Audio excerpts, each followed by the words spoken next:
መሬት ላይ በየመስጊድ ውስጥ ምን እየተፈጠረ እንደሆነ እኔ እንመልከት እስቲ ከራሳቸው። ይሄ የተፈጠረው እሑድ ነው። ተመልከቱ።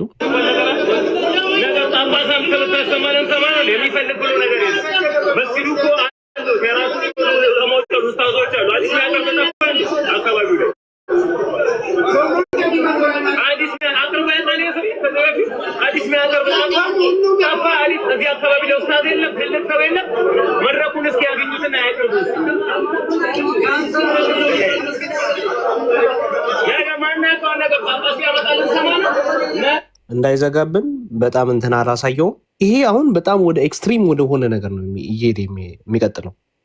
ክትክል ውስጥ ድብድብ ውስጥ ነው የገጠለው። ወደ ጠብ ስገባ የዛሬ ዓመት ነው አስታውስ። አንደኛውን አንስተው እኮ እንዲህ ነው የወረወሩት ከፎቅ ላይ። እንዴ በጣም የሚያስጠላ ነገር ነው። ከዚህ በኋላ እነዚህ አንስተው ወረወሩ። ሰላት ሊል ሄዶ ባይዞ መስጊድ ውስጥ እነ ኡስማን እኮ የተገዳደሉት እኮ አይ ቲንክ ኡስማንም መስጊድ ውስጥ የተገደለው አሊም እንደዛው ነው። አሊም እንደዛው መስጊድ ውስጥ ነው የተገደሉት፣ እዛው በሙስሊም ማለት ነው። ሰላት እያለ በሸቦላ ያው መርዝ በተነከረ ሸቦላው መርዝ ውስጥ ነክሮት ከዛ ጭንቅላቱ ላይ ሙስሊሙን ማለት ነው ሙስሊም ነው የሚለው እንትና እኮ ነው ሃይማኖታቸውን አሁን በደንብ ጠልቀው ስለማያውቁት ዝም ብለው እንደ ከብት ሲነዱ ኖረው አሁን ውስጡ ሲነካ በቃ መፈረካከስ ጀመረ ማለት ነው። ግን አሁን አህባሾቹም ይቀጥፋሉ። ለምሳሌ የሐነፊ መዝሐብ መስራች የሆነው ኢማም አቡ ሐኒፋ አልኪታብ ፊቅ አልአክባር በሚለው መጽሐፉ ላይ አላህ እጅ፣ ፊት፣ ነፍስ አለው ብሎ እነዚህን ያምናል። እንደዚህ የማይል ሙዕተዚላ እነዚህ የጠመመው አንጃ ነው ብሎ ራሱ ኢማም አቡ ሐኒፋ እንግዲህ ታላቁ ሊቃቸው እጅግር እንዳለ ያምናል ራሱ አላህ ማለት ነው። ሊቃውንቶቹ ራሱ አያውቁትም አላህን። እንኳን አሁን ያሉት ተራው በዛ ዘመን ጥንቱ ዘመን ላይ የነበሩት የሃይማኖቱ ሊቃውንቶቹ ራሱ አላህን በግልጽ አያውቁትም። መሐመድ ፕራንክ ሳይላቸው ሞተ። በጣም በሚያሳዝን ሁኔታ አልነገራቸውም። አሁን እኮ ችግሩ ምንድነው? እሱ መሐመድ ምንም የተናገረው ነገር የለም በአላህ ጉዳይ ላይ። ቴዎሎጂካል ፓርቶቹን የሚያውቀው ነገር ስለሌለ እሱ በዝምታ አልፎታል። እሱ በዝምታ ማለፉ አሁን ላለው ጄኔሬሽን ግን የሚያዋጣ አይደለም። ምክንያቱም አልወለደም አልተወለደም ከምትል መፈክር ውጭ ሌላ የሚያውቀው ነገር የለም። መሐመድ ክርስቲያኖችን ለመቃወም አልወለደም አልተወለደም ብሎ አመጣ፣ በስጋ ክርስቶስ መምጣቱን ለመቃወም። ከዛ በቃ ሌላ የሚያውቀው ቴዎሎጂ የለም፣ ምንም የሚያውቀው ነገር የለም። እስታክ አደረገበት እዛ ጋር። አሁን ጊዜው ተቀይሯል፣ ብዙ ጥያቄ ይጠየቃል። አሁን ችግር ሆነ። ስለዚህ በጊዜ ብዛት ውስጥ አብዴት ያደረጓቸው ነገሮች አሉ ሊቃውንቶቻቸው ማለት ነው። ግን እንደዛም ሆኖ ስቲል ሰርቫይቭ ማድረግ አልቻሉ። ቲክቶክ ላይ ያሉትና አንዳንድ መሬትም ያሉት የዋብያ ኡስታዞች ለማስመሰልና ለመዋሸት ይጠራሉ። ግን አያዋጣችሁ። ተረከዝ ማምለክ ጭንቅላት የሌለው አካል አምላካችን እስቲ የሆነ ኮንፊደንት ይኑራችሁና አምላካችን ተረከዝ ነው ጭንቅላት ግን ይኑራዊ አናቅም እያላችሁ እስቲ ያስተምሩ። ፍራንክሊ ስፒኪንግ የኔም ፎቶ አድርጋችሁ በእኔ ስም የምነግዱትን ኑ ሳህል ሰው ቁጭ ብሎ ያዳምጣችሁ። እፎይ ይመጣል እፎይ ምናምን እያላችሁ እንደምትጠሩት ሰው እንደምትሰበስቡት አምላካችን ጭንቅላት ይኑረው አናቅም ተረከዝና ባጥና ያለው እያላችሁ ብታስተምሩ ማንም ሙስሊም ቁጭ ብሎ አያዳምጣችሁም። እንኳን ክርስቲያን ሊያዳምጥ ምን አይነት ወረረ የሆነ ነገር ነው የምታስደምጡም ብሎ ጥሏችሁ የሚወጣው። ለዚህ ነው ስለ አምላካቸው አልወለደም አልተወለደም ቢጤ አምሳያ የለውም ብለው ሮጦ መጽሐፍ ቅዱስ ውስጥ የሚገቡት። ለዚህ ነው። ኦኬ እሺ፣ ፎር ሴክ ኦፍ አርጉመንት እኛ የፓርት እንደዚህ በሚታይ ፓርቶች ፈጣሪ የተከፋፈለ ነው ብለን ባናምንም ፎር ሴክ ኦፍ አርጉመንት ግን እንስማማና እናንተ እንደምታመጡት አለው ብለን ብንስማማ የእናንተ እንደዛ ነው? እናንተ እንደዛ ነው ወይንስ አካለ ጎደሎ ነው? እናንተ ከራስ ፀጉር እስከ እግር ጠፍር እኔ አለው ብለን ብንስማማላችሁ እናንተ እንደዛ ነው? እናንተ እኮ አካል ጎደሎ እኮ ነው ስቲል እያመለካችሁ ያላችሁ። አካል ጎደሎ ነው። እንዴት አካል ጎደሎ? ተረከዝና ባት ሰው ለማምለክ ጭንቅላት ይኑራ አይኑራ አላቅም። ነቢያትና መልእክተኞች ግን ከ124 ሺህ ያላነሱ ተልከዋል። እና እነኚህ ሁሉ ነቢያትና መልእክተኞች ከ124 ሺህ በላይ የመጡት ያስተማሯችሁ ስለ ተረከዝና ስለ ባት ብቻ ነው? ሰው እንዴት ባትና ጭንቅላት ይኑራ አይኑራ አላቅም እያለ ተረከዝ ላይ እርግጠኛ ይሆናል? አንደኛው ብሏል። እንደውም የሆነ ግጥም የሚገጥም ነገር እንዴት ሰው አምላኩን ጭንቅላቱ ላይ እርግጠኛ ሳይሆን እግሩ ላይ እርግጠኛ ሆኖ ይከተላል አለ። ሀባሽ ነው። ቢያንስ ጭንቅላት አለው እርግጠኛ ነኝ፣ እግሩን ግን እንጃ እኔ ቢል ይሻላል አለ። እግሩ ላይ እርግጠኛ ሆኖ ጭንቅላቱ ላይ ግን እርግጠኛ አይደለም። ታዲያ ይህንን ጣዖት እንዴት ነው የምትከተሉት? ይህን ፍጡር እንዴት ነው የምትከተሉት? ሜይ ቢ ክርስቲያን የምታሳየው ቪዲዮ ካለ ቀጥል፣ ከዛ ወደ ንባቦች እንገባለን። ደግሞ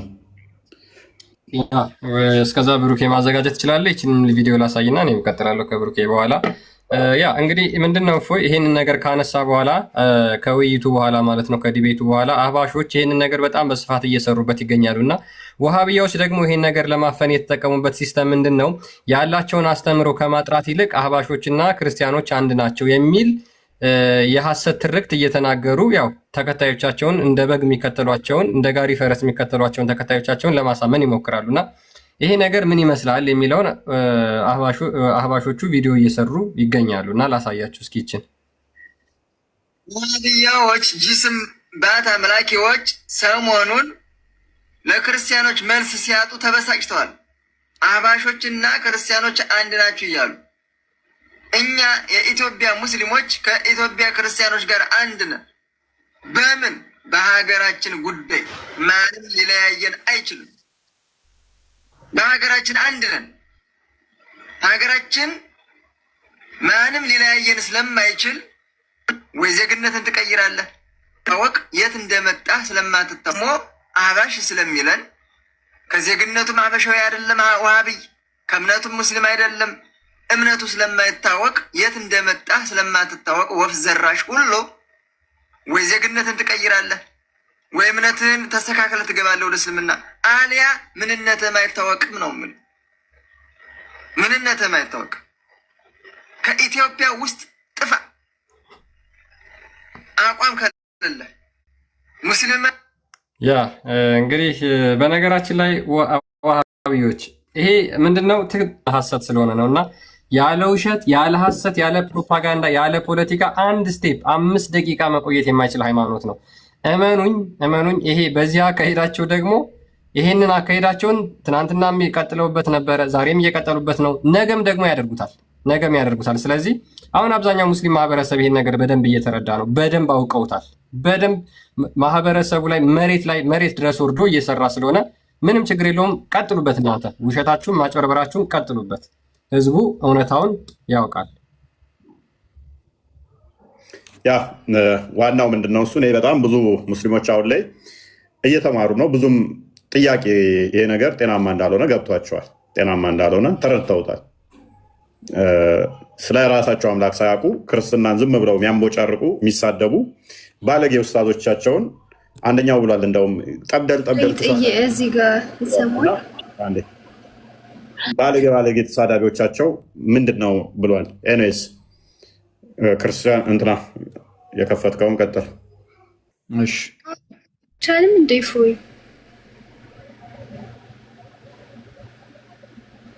አይሰማም። ሰሚያለሽ ቀጥያለሽ ታወሪያለሽ። እሺ አንዴ ቆይ። ያ መጽሐፍም ለምትፈልጉ ደግሞ መጽሐፍ ደግሞ አለን እኛ ማስረጃዎች አሉን ስለ አምላካችን። ለራሳችሁ መጀመሪያ ማለት ስለ ክርስትና ሃይማኖት እስኪ ንገረን። ቆይ ተረጋጊ። ታችን አምላክሽ እየሮጠ እኮ ነው። ይሄኔ ተረጋጊ። ቆይ ይሄኔ እየሮጠ ደክሞት እያለከለከ ነው። ይሄኔ ቆይ አንዴ የምታረጋጋ ታላቅ ይላል አቡ በመሆኑን አይተናል። እንደሚሮጥ ደግሞ ከራሳቸው ሊቃውንቶች አይተናል። ሩጫውም ዘይቤያዊ ሳይሆን ሊትራል እንደሆነ አይተናል ነው። ለምሳሌ ሩጫው ምን አይነት ነው ሲባል እዚህ ጋር ይናገራል። በእግር ሩጫና በፈጣን የእግር ጉዞ መካከል ያለ ነው ማለት ነው። ስለዚህ አላህ ሩጫው ራሱ እንደው ሶምሶማ ነው ማለት ነው። ፈጣን ሩጫ ማትሉትም ፈጣን እግር ጉዞ ማትሉት በሁለቱ መካከል ያለ ነው የአላህ ሩጫ ማለት ነው። በስንት እግር ነው የሚሮጠው? ቆይ አንዴ ልጨርስ ከድሬ። በቦታ መገደቡን ካመንን ማለት ካመናችሁ በቦታ መገደቡን አምናችሁ እንደሚሮጥ ደግሞ ካመናችሁ ሌላ ቦምብ ልስጣችሁ። እዚህ ጋር ምን አለ? ራሱ ይሄው የፈረደበት ሼህ ኢብን ዑተይሚን በዚሁ በመጅሙል አልፈትዋ ገጽ 174 ላይ ያስቀምጧል። 85ኛውን ጥያቄ ተጠይቋል። ምንድነው የተጠየቀው? ዱ ዊ አትሪቢዩት ታየርድነስ ቱ አላህ፣ ደካማነት ለአላህ ባህሪ ተብሎ ይሰጣል ወይ ብሎ የተጠየቀ ጥያቄ አለ። ትርጉሙን እዚህ ጋር ስላለ ለሁሉም ላንብበው። ሼኩ ተጠየቁ ይላል፣ እናንተ እስክትደክሙ ድረስ አላህ አይደክምም ከሚለው ስምምነት ከተደረገበት ሐዲስ አላህ በመድከም ባህሪ ይገለጻል ብለን እንረዳለን ወይ? ጥያቄ ምልክት ተጠየቀ ማለት ነው። በዚህ ሐዲስ መሰረት ለአላህ የድካም ባህሪ አለው ብለን መናገር እንችላለን ወይ ሲባል ሼኩ መለሰ። በንግግራቸው እንዲህ በማለት መለሱ። በአህለል ሱና ወልጀማዓ ዘንድ መሰረታዊው ህግ እኛ የላቀውንና የተከበረውን አላህ ራሱን በገለጠበት ነገር ሁሉ ፍጹም አምሳያ ሳናበጅ እንዴትነቱን ሳንወስን እንደምንገልጸው የታወቀ ነው አለ። ስለዚህ እንደፈረደበት የሰውዬ ሊያምን ነው ማለት ነው። አላህ ይደክመዋል ብሎ በቃ አላህ ገለጸ። አማራጭ የለውም። አቂዳው ያስገድደዋል ግዴታ። ከሮጠ በኋላ የሚደክመው ግን ሳይሮጥ ነው የሚደክመው። አይ ከሮጠ በኋላ ነው እንጂ ምክንያቱም ሩጫ የአካል እንቅስቃሴ ስላለው የአካል እንቅስቃሴውንም ስላመነ ከዛ በኋላ የሚመጣ ድካም ይኖራል ማለት ነው። ኧረ ገና ከደከመው በኋላ ደግሞ እንደሚያደርግ አሳያችኋለሁ። በመሆኑ ይህ ሐዲስ ለአላህ መድከም እንዳለው የሚያሳይ ከሆነ የአላህ መድከም እንደኛ መድከም አይደለም። ልክ የአላህ እጅ እንደ ሰው እጅ አይደለም እንደሚሉት የአላህ ድካም እንደኛ ድካም አይደለም። ይልቁንም እርሱ በውስጡ ምንም አይነት ጉድለት የሌለበት መድከም ነው። ፍጹም ድካም፣ ፍጹም አለመድከም። በየትኛው ዓለም ቋንቋ ነው ድካምነት የፍጹምነት መገለጫ የሆነው? ደካማነት የፍጹምነት መገለጫ የሆነው በየትኛው ዓለም ቋንቋ ነው? ቤትም ሎጂካል አይደለም። ኦልሬዲ ቃሉን ከተቀበለ ይዞት የሚመጣውን ትርጉም መቀበል ግዴታ አለበት። ምን አለ? የሰው ልጅ መድከም ግን በውስጡ የጉድለት ነገሮች አሉበት። ምክንያቱም ሰው የመሸከም አቅም በማጣቱ ምክንያት ከወረደበት ነገር የተነሳ የስነ ልቦናና በአካል ይደክማልና። የአላህ መድከም ግን ይህ ሐዲስ በእርሱ ላይ የሚያመለክት ከሆነ አላህ እንደሚደክም ሐዲሱ የሚያመለክት ከሆነ ለአሸናፊውና ለላቀው አላህ የሚገባውና በማናቸውም መልኩ ጉድለትን የማያካትት መድከም ነው ይላል። ስለዚህ አምላካችን ፍጹም ደካማ ነው። ከድር ማልጀተከነ አረ ይሄ የሚሮጥ ምን ማለት ነው? ኡፎይ የሚሮጥ ማለት ነው። ገነቱ ራሱ ቢከለክል ሁለት ሰው ትመድብበትና ከነሱ ጋር ይሮጥ ብለህ እሱ ስሮጥ ትገባለህ። እሱ ሲሮጥ ወደ ገሃነም እኮ ነው የሚሄደው። እሱ ሲጀመር ወደ ገሃነም ሲሮጥ አንተ ገነት ትገባለህ። ሁለት ሰው መድበህ እነሱን ሲያበር ይመች። እሱ ዳራሩትና እሱ ሲደክም ቀስ ብለህ ትገባለህ አንተ። እንደዚህ እየተባባላችሁ አንድ መስጊድ የምትሰግዷን ነገር ነው ደስ የሚለኝ። ነገ ቆይ የሆነ ጊዜ እጠይቃቸውና ቀስ ብዬ ቪዲዮ ቀዳቸዋለሁ። ምን እንደሚሉ ታያለህ። ያብዳሉ። እሱ ሲያባረር የገነት ገባለሁ። አንድ ፎይ ማውራት ፈልጋለሁ። እውነት አንተ የምታስተምር ከሆነ ለምን ኢምራን ጋር መጥቶ ይማር? ተሰራ ነው ይማር። ጥያቄ ካለው እንመልስለታለን። ይምጣ። ጡጦውን ይጨርስ መጀመሪያ። ጥያቄ ካለው ይምጣ፣ እንመልስለታለን። ይማር ከስሮ ነው ወጥቶ ይጠይቅ። ቀጥታ ነው የምንወስደው ለሚሉት ግን እፎይ በዛውም አብረው እንዲያዩት። ቀጥታ የሚያዩት ከሆነ ቁርአኑ ላይ ያለውን ነገር ቁርአን 42:51 ላይ ለምሳሌ አላህ ሂጃብ እንደሚለብስ ይናገራል። አላህ ሂጃብ ይለብሳል ወይ? በተፍሲሮቹ ውስጥ ለምሳሌ ተፍሲሩል ቆርጡቢ 104ን ሲተረጉም እንደዚሁ አላህ ከአርሹ በታች የሚልከው የወንዶች ፈሳሽ እንዳለ ይናገራል። ሌሎቹ ሙፈሲሮቹ በመታወቂያ ስሙ ስፐርም ብለው ነው የሚጠሩት። አለው ወያስ ቀጥታ ከሆነ የሚረዱት ማለት ነው። የእጁ የእግሩ የምናምኑ ጉዳይ ሳይሆን የእግሩ ሂጃባ ሲጀመር እቺ ብርሃናዊ ሂጃብ ምናምን በሐዲስም በጣም ብዙ ቦታ ሁሉ ተነግሮላታል። ስለዚህ ያንንስ ቀጥታ ነው ወይ የሚረዱት? በአህባሽና በዋህብያ መካከል ውብ አህያ በሁለቱ መካከል ልዩነት አለ ወይ? ቀጥታ ከተረዱት ማለት ነው። በጣም ብዙ የምናነሳቸው ጉዳዮች አሉ ቀጥታ የሚነሳ ከሆነ። ስለዛ ከድር ነገ ይህንንም አብረህ ብትጠይቅ ጥሩ ነው። ስትጠይቅ ማለት ነው ብርሃናዊዋ ሂጃብ ፍጡር ናት ወይስ ፈጣሪ ናት ምናምን የሚለውንም አብረህ በዛው አያይዘህ እንድትጠይቅ ለማለት ነው። ይሄንን ትልቅ ኡስታዝ በቃ ታዋቂ የተባለ ኡስታዝ ቀስ ብዬ እጠይቃለሁ። ታዋቂ የተባለው ከስር ያለው ሜቢ ዋልያ ከሆነ ከእሱ ጋር ታወራላችሁ። ሳሊ ወይ ፎይ ሰላም ነው? ትቀጥላላችሁ ፎይ ዝጋዎች ሰውና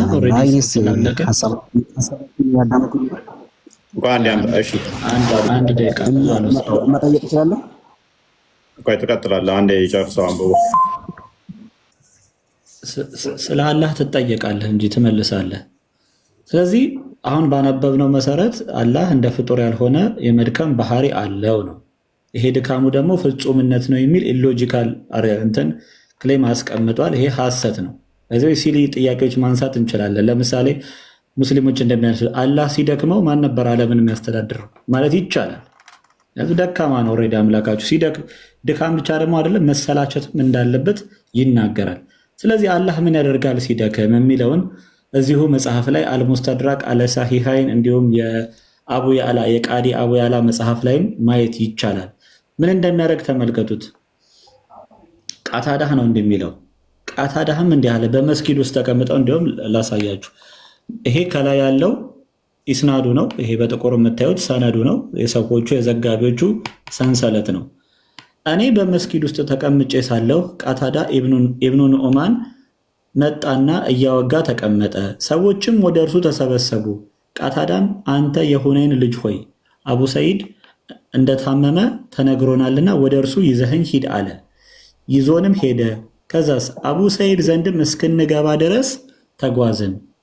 እርሱንም ቀኝ እግሩን በግራ እግሩ ላይ አንስቶ በጀርባው ጋደም ብሎ ተኝቶ አገኘው ማለት ነው። አቡ ሰይድ የተባለ ሰው በጀርባው ተኝቶ ቀኝ እግሩን በግራ እግሩ ላይ ጋደም አድርጎ ተኝቶ አገኘው። ሰላምታ አቀረብንለትና ተቀመጠን። ከዚያም ቃታዳ እጁን ወደ አቡ ሰይድ እግር ዘረጋና እጅግ የበረታ ቁንጥጫ እጁን አንስቶ እጅግ የበረታ ቁንጥጫ ቆነጠጠው። አቡ ሰይድም ሱብሃናላህ የወንድሜ ልጅ ሆይ አሳመምከኝ እኮ አለ። ከዛ ቃታዳ ምን አለ? ቃታዳ ማለት ያው ተአቢድ ነው። ቃታዳ ምን አለ? እኔም የፈለግኩት እሱን ነው። የአላህ መልእክተኛ እንዲህ ብለዋልና አላህ ፍጥረቱን በፈጸመ ጊዜ በጀርባው ጋደም አለ፣ ተኛ ማለት ነው። ማን ነው ይሄ? አላህ ፍጥረትን በጨረሰ ጊዜ በጀርባው ጋደም አለ። ሱብሃንአላህ። ከዚያም አንደኛ እግሩን በሌላኛው እግሩ ላይ አነሳ፣ አጣመረ ማለት ነው፣ እግሩን በጀርባው ተኝቶ። ከዚያም ከፍጥረቶች መካከል ለአንድም አካል ይህንን ሊያደርግ አይገባውም አለ ብሎ ይህንን ይናገራል። ከዛ አቡ ሰይድ ምን ይላል? አቡ ሰይድ ምን አለ? ጥፋት የለውም፣ ወንጀል የለበትም፣ በአላህ እምላለሁ ይህንን መቼም ቢሆን ዳግመኛ አላደርገውም አለ። ስለዚህ አቡ መሐመድ አልኸላል እንዲህ አሉ። ይህ ሐዲስ ሰንሰለት ወይም ኢስናዱ ያሉት በሙሉ ታማኞች ጡቃት ናቸው ይላል። እነርሱም ከታማኝነታቸው ጋር የሁለቱ ሳሂህ መጽሐፍት የቡኻሪና የሙስሊም መስፈርት ናቸው ብሎ ዘጋቢዎቹን ያቀርባል። እዚህ ላይ ብቻ ሳይሆን ተፍሲር አልጠበሪ ላይ ይህንንም ታሪክ ታገኙታላችሁ። ይኸው ተፍሲር አልጠበሪ ሱራ 42:5 ላይ እዚህ ጋር ያስቀምጠዋል። የተጠየቁትን ጥያቄ አለ። እችን አንስቼ ትቀጥላላችሁ። አላህ ሲደክመው እንዴት ጋደም እንደሚል ጌታችን የት ነው ተብሎ ተጠየቀ። በታላቁ ዙፋን ተኝቶ አንድ እግሩን በሌላኛው እግሩ ላይ አጣምሮ በዚህ ምድር ላይ በምትገኝ ርቀት 500 ዓመት ሲሆን እያለ ይቀጥላል ማለት ነው። ስለዚህ አላህ ይተኛል። እናንተ በመቀመጡ ላይ ትጨቃጨቃላችሁ። አምላካችሁ ጭራሽ ከርጫ በኋላ ነው ከርጫ በፊት ተደላድሏል። ከሩጫ በፊት ነው ከሩጫ በኋላ የሚተኛው? ያው እሱ እንግዲህ ቀጣይነት ያለው ባህሪው ስለሆነ ኦልሬዲ የሚከታተል ነው። አንድ የሚሆን አይደለም። አሁን በጣም እኮ የሚያስቁት እኮ እነዚህ ሰዎች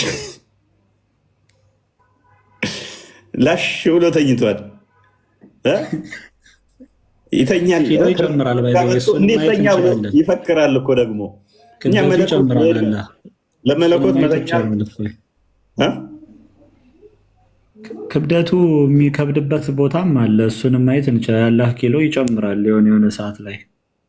እሺ አዘጋጀ እሱን ሊቀንስም ደግሞ ይችላል። በጉንዳን በትንኝ ላይ ሊሆን ይችላል።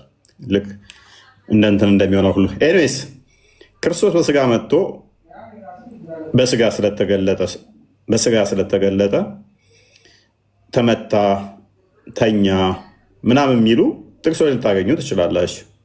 በስጋ ስለተገለጠ። ለመለኮት ግን መተኛት፣ መድከም፣ መሄድ፣ መምጣት አይነገሩም። ያንተ አላህ ይተኛል። ከድር አላህን ማነው የሚቀሰቅሰው ሲተኛ?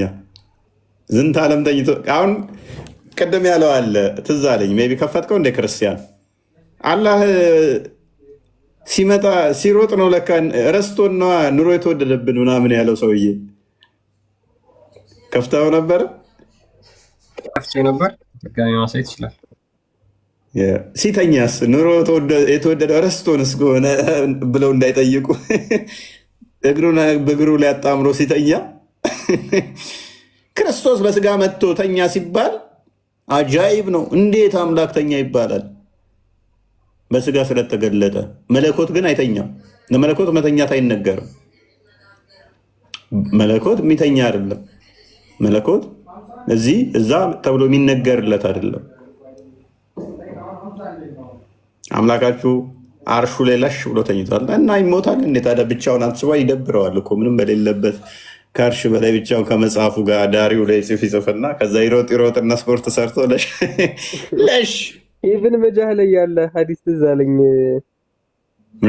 ወደ ሰማይ ባደረገው ጉዞ እንትና መሐመድ ማለት ነው ሚዕራጅ ወደ አላህ እንደ መቅረብህን በምንድን ነው ያወቅኸው ብለው ይጠይቁታልና ጋላቢው ማነው ኳርቻው ከጋላቢው የተነሳ እንደሚንቆጫቆጨው የአላህ መቀመጫም እንደዚሁ ከአላህ የተነሳ ይንቆጫቆጫል እና ሰው ወደ አላህ መቅረቡን የሚያውቀው አርሁ በሚያወጣው ድምፅ ነው ይላል። ሳሂህ የሆነ ሐዲስ ነው በነገራችን ላይ። እና እንዲህ አይነት ነገሮችማ ከተነሱ በጣም ብዙ የሚያስቁ ነገሮች አሉ። አላህ የሚቀመጥባት ኩርሲዋ በጣም ትንቆጫቆጫለች፣ ድምፅ ታወጣለች። ወደ ሰማይ ለመድረሱ ራሱ አንዱ ማስረጃ የሚሆነው እሱ ነው። እና የኮርቻ ድምፅ እንደ ኮርቻ ሲጢጥ የሚል ድምፅ ያሰማ ነበረ። ክብደት አለው ማለት ነው። ያ ፕሬዠር አሳርፎበት መሸከም ከብዶት ያ ሲጢጥ ይላል። ኢብኑ ተይሚያ እኮ ደግሞ እኮ ይላል እኮ ይከብዳቸውና እኮ ተሸክመው እኮ ከዛ በኋላ ሱብሃና ምንድነው የሆነ ሱብሃና አላህ እንደዚህ ምናምን ሲሉ ከዛ ኃይል ይሰጣቸውና ብድግ ያደርጉታል አርሹ ላይ ተሸክመው። ከዛ እዛው ላይ ምን ይላል? አላህ ግን ከፈለገ ጉንዳን እቺ ምንድን ነበረች? ሞስኪቶ ትንኝ፣ የወባ ትንኝ እንኳን ጀርባዋ ላይ እሷን ደግፏት አላህ ማለት ነው። እሷ ላይ መኝታውን ሊያደርግ ይችላል፣ ይቀመጥ እንትን ሊላት ይችላል እና እሷም ልትሸከመው ትችላለች። አርሹ ታዲያ ትልቅ ነው። እሱን መሸከም ልክፈትላችሁና እፎይ ግን ይቅርታ ነው። ይቅርታ እኛ እኮ እዚህ የምንመጣው ማለት ነው ስለእናንተ ለማወቅ ነው። እፎይ አይደል? ስለእናንተ ታስተምረናለህ ብለን ነው እንጂ የምናውቀውን ባትነግሩን፣ አሁን ስለኛ ባታወሩ። እዛ አብዛኛው ሙስሊም ታውቀዋለህ። እዛ አብዛኛው ሰው የተገኘው ስለእናንተ ነው አይደል? ይህን የምታቀርበው ሌላ ሰው መጥቶ ከኛ ጋር ሲከራከር ነው። ምናውቀውን አላችሁ እንጂ ምናውቀውን አላችሁ እንጂ ይህንን በፍጹም አምላካችን ጭንቅላት ይኑራ አይኑራ አናውቅም ብለው አስተምረዋል እኮ። እሱን እኮ ልነግርህ ነው እፎይ። እኛ የእናንተ ልማወቅ ነው። እኛ ስለማናውቅ ነው። ይህን ዲቤት ሲያደርጉ ከኛ ኡስታዝ ጋር ታወራለህ። ስለ እናንተ ለመማር የመጣ ነው እኮ። አሁን አዳምጣሽ ምንድነው እሱ የእናንተ ስህተት መሆኑን ማወቅ በራሱ የእኛን እየተማርክ ነው። ምን እያልንህ መሰለ ሙቤ፣ እንደዚህ አይነት ነገሮች ለፈጣሪ አይነገሩም እያልን በተናገርንበት ቅጽበት ደጋግመን እየነገርን ያለ ነው። እንደዚህ አይነት ነገሮች ለፈጣሪ የሚነገሩ አይደሉም፣ ለፍጡራን የሚነገሩ ናቸው ስንል የእኛ ከእናንተ ይለያል እያልናችሁ ነው። ቀጥል ብሩክ። ይሄ የከፈትኩት መጽሐፍ ስሙን ላሳያችሁና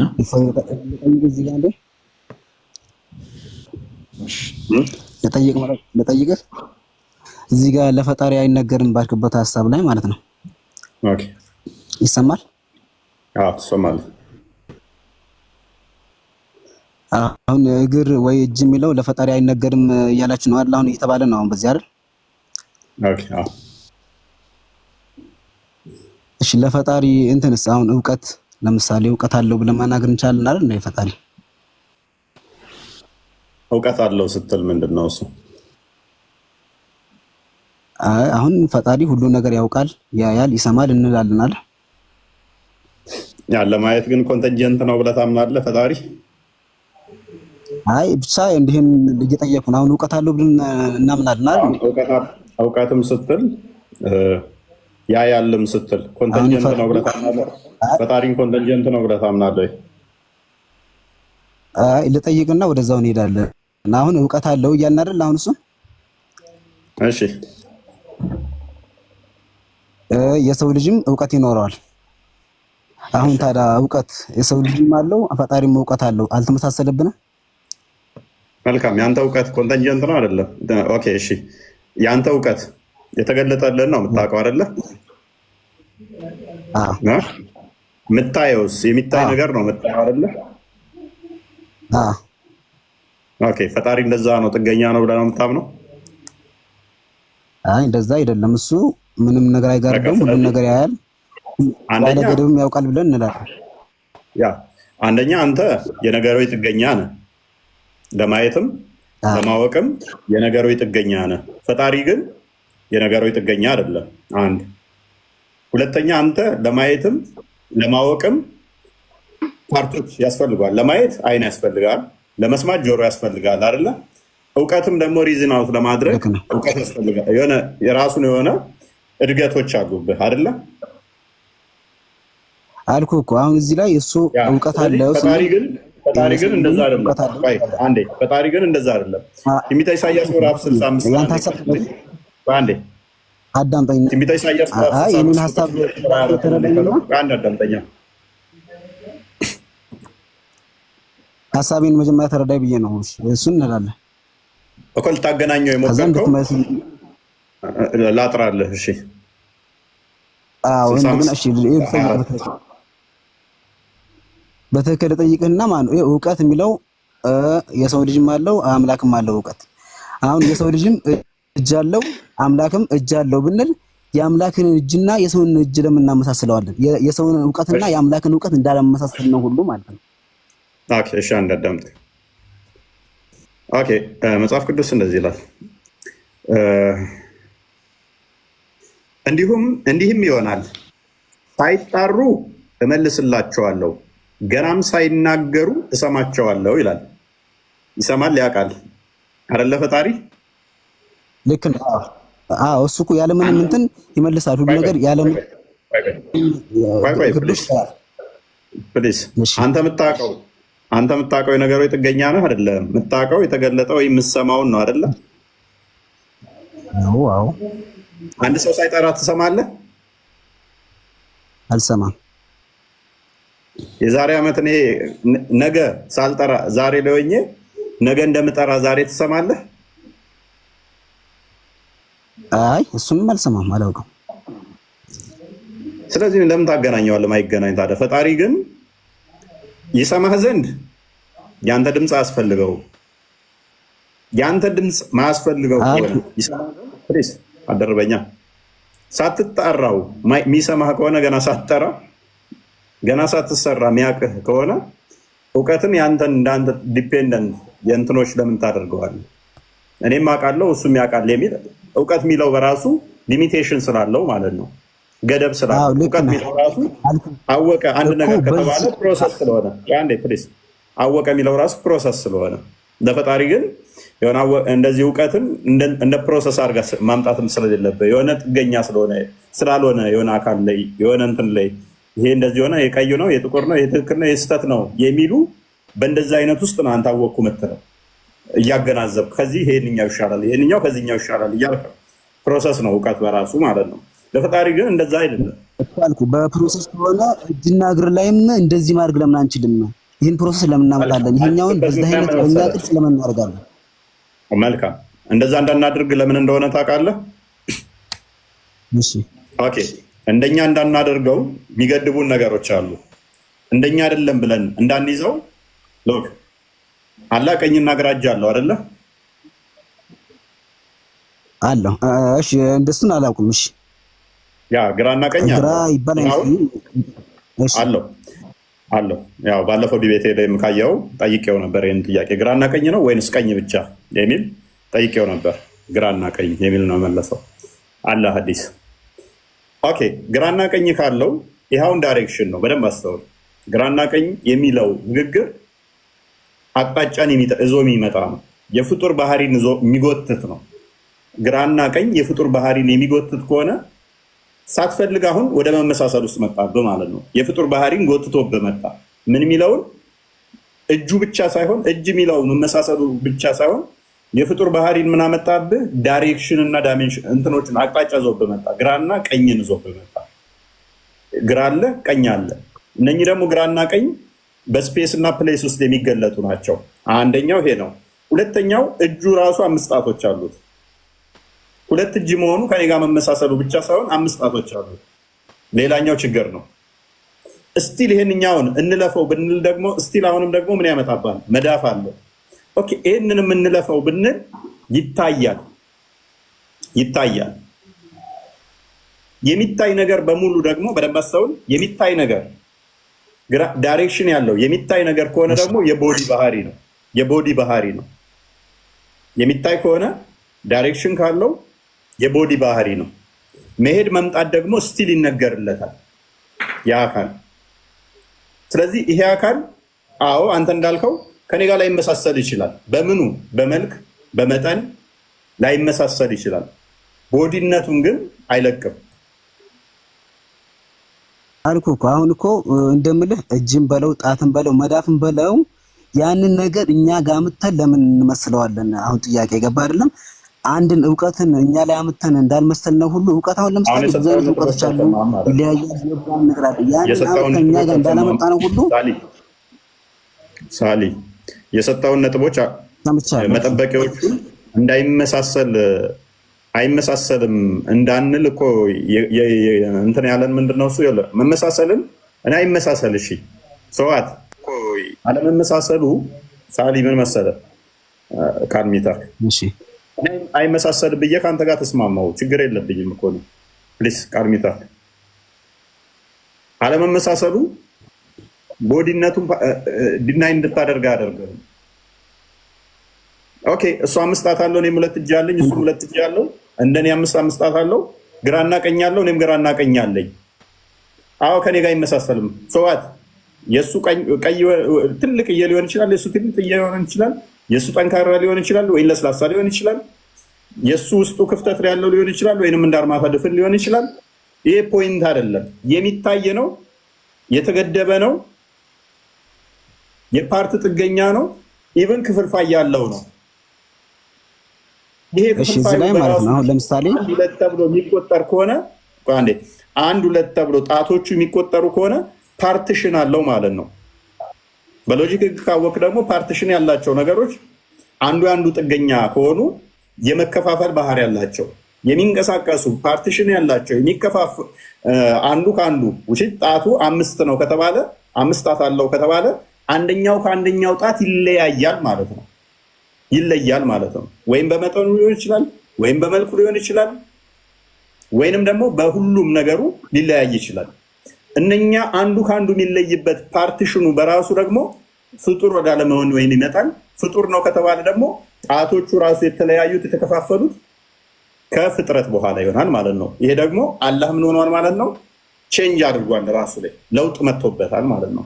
እያንዳንዱ የሚሄድ የሚመጣ ገደብ ያለው ነገር እሱ ደግሞ ሆሉ በፓርቶች የተገነባ ከሆነ ፓርቶቹ ፒረር ይሆናሉ ለሆሉ ማለት ነው።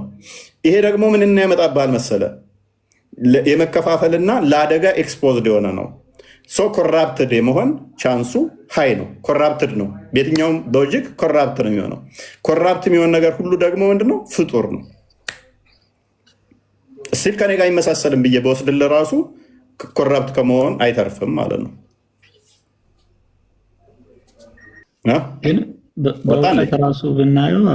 በእውቀት ራሱ ብናየው አሁን ዛሬ ያወራኸውን አላህ ነገ ነው የሚሰማው። ምን ያህል ያውቃሉ ይህንን ራሱ ሙስሊሞች? ያ ወደ ቅርቢቷ መጥቶ ከዛ በኋላ በማግስቱ ሌሊት ነው የሚሄድለት። ነገ ይሰማል። ከዛ የእፎይ መጥፎ ንግግሮች ሲያበሳጩት ክብደቱ ይጨምራል። ክብደቱ ሲጨምር ማናቸው ቀድሞ የሚያውቁት? ኩርሲውን የሚሸከሙት ናቸው። ከዛ ሰላዋት በቃ ጸሎት ምናምን ያደርጋሉ። አላህ ይረጋጋል ማለት ነው። ወደ ራሱ ወደ ነበረበት ስቴት ይመለሳል። ይኸው ኢብኑ ተይሚያ ነው ያለው ከኢብን መስዑድ የመጣ ሐዲስ። በእናንተ ዘንድ 24 ሰዓት በአላህ ዘንድ ስንት ነው? እንደ 12 ሰዓት ነው አለ። ሐዲስ አለ፣ ሐዲስም አለ እኮ በማግስቱ ሌሊት ጸሎቱ እንደሚወጣ ጋይድ አንብቦሽ ኢብኑ ተይሚያ ቀደም ያላችሁት ኮረቻው የሚንቀጠቀጥበት ነው። በአላህ ኮርስ እንትኑ ላይ አርሹ ላይ ሲቀመጥ እንዲህ 4 ጣት የምታክል ክፍት ቦታ እንዳለችው ይናገራል። 4 ጣት ክፍት ቦታ አለው። አርሹ ይበልጧል ማለት ነው አላህን። የአላህ ተሸካሚ የአርሹ ጥገኛ ነው ራሱ አላህ። ቆይ ላንብብላችሁ። ይኸው ኡስማን ኢብን ሰዒድ ደግሞ ዘገበ እንዲህም አለ፣ ኡበይደላህ ኢብን ረጃ ነገረን፣ እስራኤል ከአቢ ይስሐቅ እርሱም ከአብደላህ ኢብን ኸሊፋ እንደነገረው አንዲት ሴት ወደ ነቢዩ መጣችና ወደ ጀነት እንዲያስገባኝ ወደ አላህ ዱዓ አድርግልኝ አለችው። እርሱም ነቢዩ ጌታን እጅግ አላቀው አገዘፈው። ከዚያም እንዲህ አለ፣ የእርሱ ወንበር ወይም ኩርሲው ሰማያትና ምድርን ሰፋ፣ እርሱም በእርሱ ላይ ይቀመጣል። ከእርሱም ከወንበሩ የ4 ጣቶች ያክል ስፋት ብቻ እንጂ አይተርፍም። መሐመድ የሚቀመጥባት ማለት ነው በቂያማ። የ4 ጣቶች ስፋት እንጂ አይተርፍም። 4 ጣቶቹንም ዘረጋ አለ። መሐመድ 4 ጣቶቹን ዘርግቶ አሳያት ነው። እንዲሁም ከባድ ሰው በሚቀመጥበት ጊዜ አዲስ ኮርቻ እንደሚያሰማው አይነት ድምፅ ጩኸት ከእርሱ ከወንበሩ አለው ለወንበሩ አለው ይላል። ይንቃቃል የአላህ አርሽ ሲጢጢጢጢ ይላል። ሌላኛው አስቸጋሪው ምንድነው? ማንኛው እንትና ሲሞትም ደግሞ ሲጥ ብሎ ነበር። ግን ቆይ ስለዚህ አላህ ተነስቶ ነው ሙሐመድን የሚያስቀምጠው ወንበሩ ላይ ታዲያ?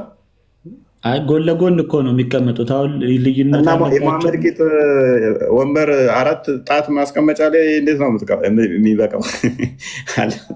በአላህ ጣት ተለክቶ ይሆናል። 4 ጣት ላይ እንዴት ነው እሱ? በአላህ ጣት ተለክቶ ይሆናል። አንተ ግዙፍ ነው ግርንግድ ነው ግን አለ በአላህ ጣት ተለክቶ ይሆናል። እሱ ግን ፍጡር ነው ወገኖቼ፣ ይሄ ፍጡር ነው።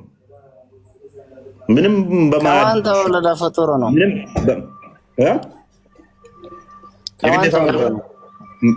መወለድ አይጠበቅበትም ፍጡር ለመባል እኮ። መሐመድ ወለደ እኮ የተወለደውን እየተመለካቸው አልነበር እንዴ? ከማን ተወለደ? ፍጡር ሆኖ መሐመድ ወለደ። መሐመድ እስቲ ማስረጃ እስቲ መሐመድ እሺ፣ አላህ ነው ያለው። የትም ይሁን የተወለደ ማስረጃ ስጠኝ። ኦኬ አላህ ተወለደ ብለህ ታምነው? አይ የተወለደውን ስጠኝ። ከማን ተወለደ ነው? እናንተ የተወለደውን የተገረዘውን እየተመለካችሁ ነው። አላህ ነቢ ሳይገረዝ እስከሚሸለፈቱ ሊሆን ይችላል ይባለው። ግን በደንብ አስብ፣ በደንብ ስማ። እስቲ መረጃውን ስጠን። እሺ ጎበዝ። አላህን የነገረህ ማን ነው? ስላላ ያስተማረህ ማን ነው? እሱ ማንም ይሁን ማንም የተወለደውን ነው ያልኩት። ከማን ተወለደ ነው? መሐመድ ነው የነገረህ። ኢየሱስ ክርስቶስ ከማርያም ተወለደ አይደል? አዳም ሙሐመድ የጭንቅላቱን ፈጠራ ውጤት ወልዶ አምጦ የወለዳትን ከጭንቅላቱ ለእናንተ ነገራችሁ። ውሽዝ የሙሐመድ ውጤት ነው። አላህ ሙሐመድ ነው የወለደው። አላህ የሚባል አምላክ አለ። እግር ያለው ባት ያለው ጋነም እግሩን የሚከት ጭንቅላት ይኖር አይኖረው ብላችሁ እንድትከተሉ ይሄን ወልዶ የሰጣችሁ አላህ ማን ነው? ሙሐመድ ነው። አላህ ተንፍሶ አያውቅም። አንድ ቀንም ተንፍሶ አያውቅም። አላህ ማውራ ከጀመር ቆይቷል እኮ አንተ ልጅ አይደለም እኮ ሲማ እንዳይደብር ችግር የለም። እሺ ሙሐመድ አይደለ አላህ ነው የነገራችሁ? ሙሐመድ እኮ ነው የነገራችሁ። ስለዚህ መሐመድ አይደለም ከሱም በፊት ብዙ መልእክተኞች አሉ። መሐመድ ብቻ አይደለም ስለ እስልምና ስለ አላህ የሚያወራው ማለት ነው። ማንም እሱ እንደዛ አይደለም። ለምን ማረጃውን ለምን አታወጣኝም? የጠየቁን ጥያቄ ማረጃ አውጣ። እስቲ አላህ ከማን ተወለደ? ማረጃውን አውጣ። በቃ ነገርኩህ እኮ ወንድማችን። ነገርኩህ እኮ ሰው ይታዝባል። ብዙ ሰው እያያ ነው ያወራውን ነገር። ማረጃ ጠየቁኝ መልስ። አላህ ከማን ተወለደ ነው። አረብኛ ማንበብ ትችላለህ? ቆይ አይደለም አቶ ፉአድ አላነብ እሱን አንብባለሁ አላልኩም። እሱን አንብባለሁ አላልኩም። ያው ማስረጃ ልሰጥህ እኮ ነው። ምን የምን ማረጃ ነው? ምን እምል ነው? አምላክ ከፈለገ ከኮረላይኖች ጋር ለአንተ ከተዘጋጁት ሴቶች ጋር ግንኙነት አድርጎ መውለድ እንደሚችል አላህ። አዎ አላህ። እሱ ከማን ተወለደ ነው የሚልህ እኮ። አላህን ማን ወለደ ነው? ኦኬ አያቱን ላሳየህ። አያቱን አሳየው። በቃ አያቱን ላሳየህ። አያቱን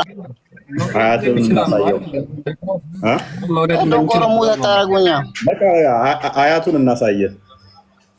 ጎበዝ፣ እንደውም የተሻለው እሱ ነው። አላሁ አክበር። አይፎይ እውቀት ይገርማል። ግን ጂኒዎች ስላለ አያት የመሰከሩትን ላሳየህ። አያት ማለት በአረብኛ አያት ምን ይባላል? ጓድ ምን አውቃለሁ? አላውቅም። ጠይቀኝ አላልኩም። ያለህን አያት እኮ ልናሳየህ ነው። አያት እንግዲህ አባት ቢኖረው ነው አያት ቢኖረው። ከማን እንደተወለደ አሳየኝ ነው። ከማን እንደተወለደ አሳየኝ ነው። ማን ነው ወለደው? አላህ ነው የወለደ። ማን ነው? ልናሳየህ ነው። አያቱን ካገኘው አባቱን ትፈልጋለህ። ሊቀጥሪ ጠዋይ እናመሰግናለን። በቃ ለምን አልሄድክም? ውይይቱን ለምን አልሄድክም? ቆይ ጧን አዘጋጃት። ለምን ቀርተህ ነው? ቆይ ፈሪ አትጩህ በእናትህ። እዚህ ጋር እንትን ቀጠቀጥ ቀዳል ቆይ ታዝ ሴጣን ጆሮ ሸንቶበት ነው። ጧና እንዲያሳያቸው ክርስቲያን ቪዲዮ አለ። ጀዱ አበሪም እንዳለ ታውቃለህ? እፎይ ይህንን ክፍል ሲፈታው የማህይም ጂኒ ንግግር ነው አለ። የደንቆሮ ጂኒ ንግግር ነው ይሄ አለ። ታዲያ ጂኒው ገና ከድንቁርናው ሳይላቀቅ ነው እንደ ስለ አላህ ሊመሰክር ቁርአን ላይ መጣው። ገና አላህን ሳያውቅ ነው መጥቶ ሚስትም ልጅም አልያዘ የሚለው ጂኒው ገና ድንቁርና ላይ። እንዴት ነው ደንቆሮች ለአላህ የሚመሰክሩት ቁርአን ላይ መጥተው? ያውም ጂኒዎች ማለት ነው። ያሳዝናል። አያቱን ሊያሳዩን ነው። ጧና አብዝተዋታል። ጧና አሳያቸው ክርስቲያን፣ ጧና አሳያቸው። እስከዛ ቅድም እኮ እየተናገርከው በደንብ መነገር አለበት ብዬ የማስበው ኧረ ተው ቆይ ሚዩት አድርግ ቅድሚያ። ይሄንኛውን አይደለም፣ ይሄንኛው አይደለም፣ ሌላ ቅድም ልክ የላለሁ። ይሄ ዶሮ የመጀመሪያው ነው። ቀጥል ቢኒ። መሰመር ያለበት እፎይም የተናገረው ብሩኬም የተናገረው አላህ አንዳንዴ ክብደት ይቀምጣል፣ አንዳንዴ ደግሞ በትንኝ ጀርባ ላይ ራሱ ይቀመጣል የሚል ሐዲስ አለ ወይም ኪታብ አለ። ባይዘዌ አምላካችሁ አላህ ትንኝ የሚያዝለው ነው። ትንኝ የሚያዝለው ባይዘዌ በትንኝ ጀርባ ላይ የሚቀመጥ በትንኝ የሚታዘል ደካማ አምላክ ነው ባይዘዌ የተገለጠው። አንዳንዴ ደግሞ በጣም ሲናደድ ክብደቱ ጨምሮ ደግሞ መላእክቶችን ያስጨንቃቸዋል፣ ክብደት እየጨመረ ማለት ነው። እና በትንኝ የሚታዘል ደካማ አምላክ አላህ ለምንድን ነው እሱን የምታመልኩት? ትንኝ አስቡት እንግዲህ ትንኝ ጀርባ ላይ ወይም ደግሞ ሞስኪቶ የወባ ትንኝ ማለት ነው እዛ ጀርባ ላይ ይታዘላል ይላል እስላማዊ ማስረጃ ማለት ነው። ኦኬ እሺ ማስረጃውን ለምን አታሳየንም? ይከፈትልሻል፣ ችግር የለም ይከፈታል። ስለዚህ በትንኝ ጀርባ ላይ የሚታዘል አምላክ ለምን ታመልካላችሁ? ሲናደድ ክብደቱ አሁን ብሩክ ይከፍትልሻል፣ ችግር የለም። ሲናደድ ክብደቱ የሚጨምር አምላክ ክብደት የሚጨምር የሚቀንስ ሰው ፍጡር ነው ማለት ነው። ዘላለማዊ ነው ክብደቱ። አንድያም አምሳያም አንቺ ነሽ እንደዛ የምትይው፣ አንቺ ነሽ እንደዛ የምትይው። ኡስታዝ ምንድነው ስኮላሮችሽ ምሁሮችሽ ግን ትንኝ ጀርባ ላይ ይታዘላል ክብደቱ ይጨምራል እያሉ ነው። ክርስቲያን ቪዲዮን አሳይና ብሩክ ያሳይሻል። አሁን ክብደቱ እንዴት እንደሚጨምር አላህ ሲናደድ ያሳይሻል፣ በራስሽ ስኮላሮች ማለት ነው። እና ትንኝ ጀርባ ላይ የሚታዘል አምላክ አታምልኩ። ደካማ ትንኝ አስቧት እንግዲህ የኔን ጣት እንኳን መሸከም አችልም። አምላካችሁ ግን ትንኝ ጀርባ ላይ ራሱ ይታዘላል ማለት ነው። እንዲህ አይነት ደካማ አምላክ አታምልኩ። ቀጥል ክርስቲያን። ቢኒ ግን ባነሳው ላይ ጥያቄ አለኝ። ትንኝ ጀርባ ላይ የሚታዘል በጣም ትንሽዬ ነገር ነው። ድምፁ ደግሞ ድንጋይ ላይ እንደሚጎተት ሰንሰለት ነው ይላል እኮ ቡሃሪ ሐዲስ ላይ አለ። ቡሃሪ 7481 ላይ አላህ መላኢካዎችን ድምፅ ሲያዛቸው የሚያወጣው ድምፁ በጣም እንትን ከመሆኑ የተነሳ ድንጋይ ላይ የሚጎተት ሰንሰለት እንዴት ነው ኮኮኮ ነው የሚለው እኔ እንጃ አላውቅም። እና እንደዛ ነው ድምፅ የሚያወጣው ይላል። ከትንኝ እንደዚህ አይነት ድምፅ እንዴት ሊወጣ ይችላል? ትንኝ ጀርባ ላይ ከሚታዘል ማለት ነው፣ ከትንሽዬ አካል። ይሄ በጣም ከባድ ነው። የት ነው የምታመጡት? የሌለ ታሪክ ለምንድን ነው አፍራ ይከፈታል። ቀጥል። ጧን እናሳያቸው አንዴ፣ ዘና እንበል እስቲ። የሌለ ታሪክ ለምንድን ትሆናል? ይሄ ሰሞኑ በየሚዲያው ጠዋት ትሆናል። ይሄ ሰሞኑ በየሚዲያው ማለት ነው የሚልህ ማለት ነው። በል ያለ أعوذ بالله من الشيطان الرجيم بل أعوذ بالله من الشيطان الرجيم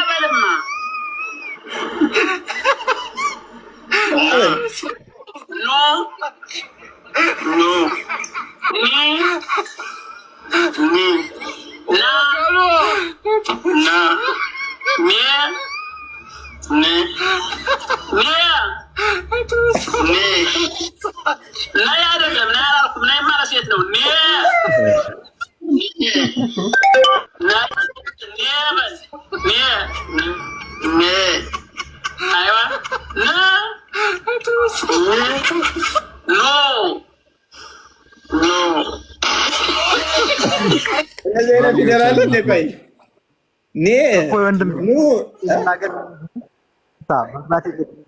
እንደዚህ ላወራ ወንድሜ ትቀጥላለህ። ይሄ እኮ አስተምሮታችን ነው። አሁን እኛ አማርኛ ነው ቋንቋችን አይደል?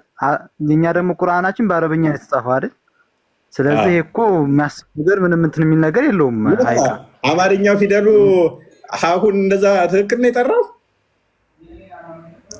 እኮ እሱ የሚያስተምርበት ሲስተሙ ነው። ገባህ አይደል? ኡስታዙ አባባሉ እኮ ነው።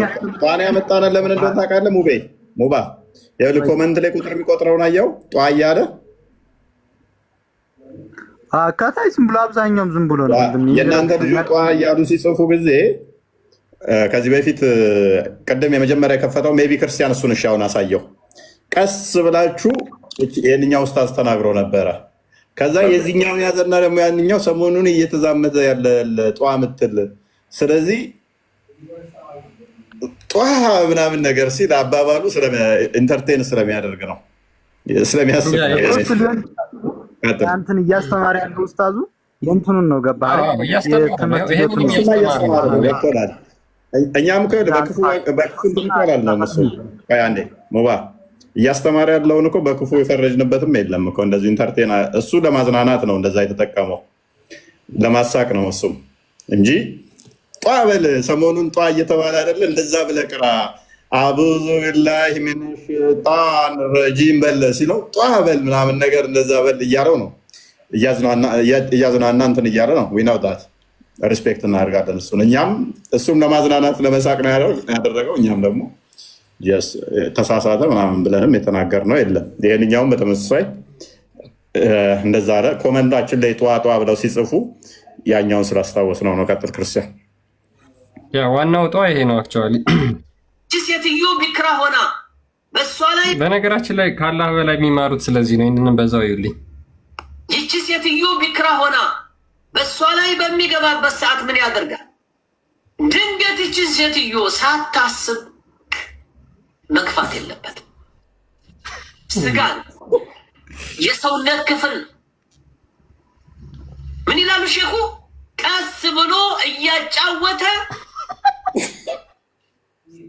ቢክሯን መውሰድ አለበት። ድንገት ብድግ አድርጎ ያችን ሴትዮ ሰውነቷን ሳያለዝብ፣ በተለይ አንዳንዶችማ በቃ ጦርነት የገጠሙ ነው ይመስላል። ጦርነት የገጠሙ አንደኛው ምንድን ነው? እኔ እንደው ብዙዎች ድንገት ብድግ አድርገው በቃ እንደሚያደርጓቸው ግንኙነት እንደሚያደርጓቸው ነው። በቃ ከዛ በኋላ ፍቅር የሚባለውን ነገር አላውቅም የሚሉ ሴቶች ገጥሟል። ከዛ በኋላ ግንኙነት ካደረገና ብልቱ ወደ ብልቷ ከደረሰ በኋላ ቢክራ ከሆነች ቶሎ ማውጣት የለበትም። ሰው ላይ አረጋግቶ ይዞ እሷን ህመሟን እንዲተዋት ማረጋጋት መቻል አለበት። ወላሂ ይሄ ጉዳይ በጣም በጣም ብዙ ሴቶች በድንግልነታቸው በልጃገረድነታቸው እንዲህ አይነት ሙፋጃአ ግንኙነት ተደርገው ወንድ የሚባል አስጠልቷቸው ትዳር የሚባል አስጠልቷቸው የአልጋን ጣዕም አናቅም የሚሉ ሴቶች ብዙ ሴቶች ገጥመውኛል። ብዙ ሴቶች ነግረውኛል። ይሄንን ተጠንቀቁ። ቢክራ የምታገባ ወንድ ቢክራ ሚስትን ስታገባ ቀስ ብለክ አለሳልሰክ በቃ ያንን የስጋ ክፍል ቀስ ብለህ መቁረጥ መቻል አለበት። ልክ በምላጭ እንደምትቆረጠው ቀስ አድርገህ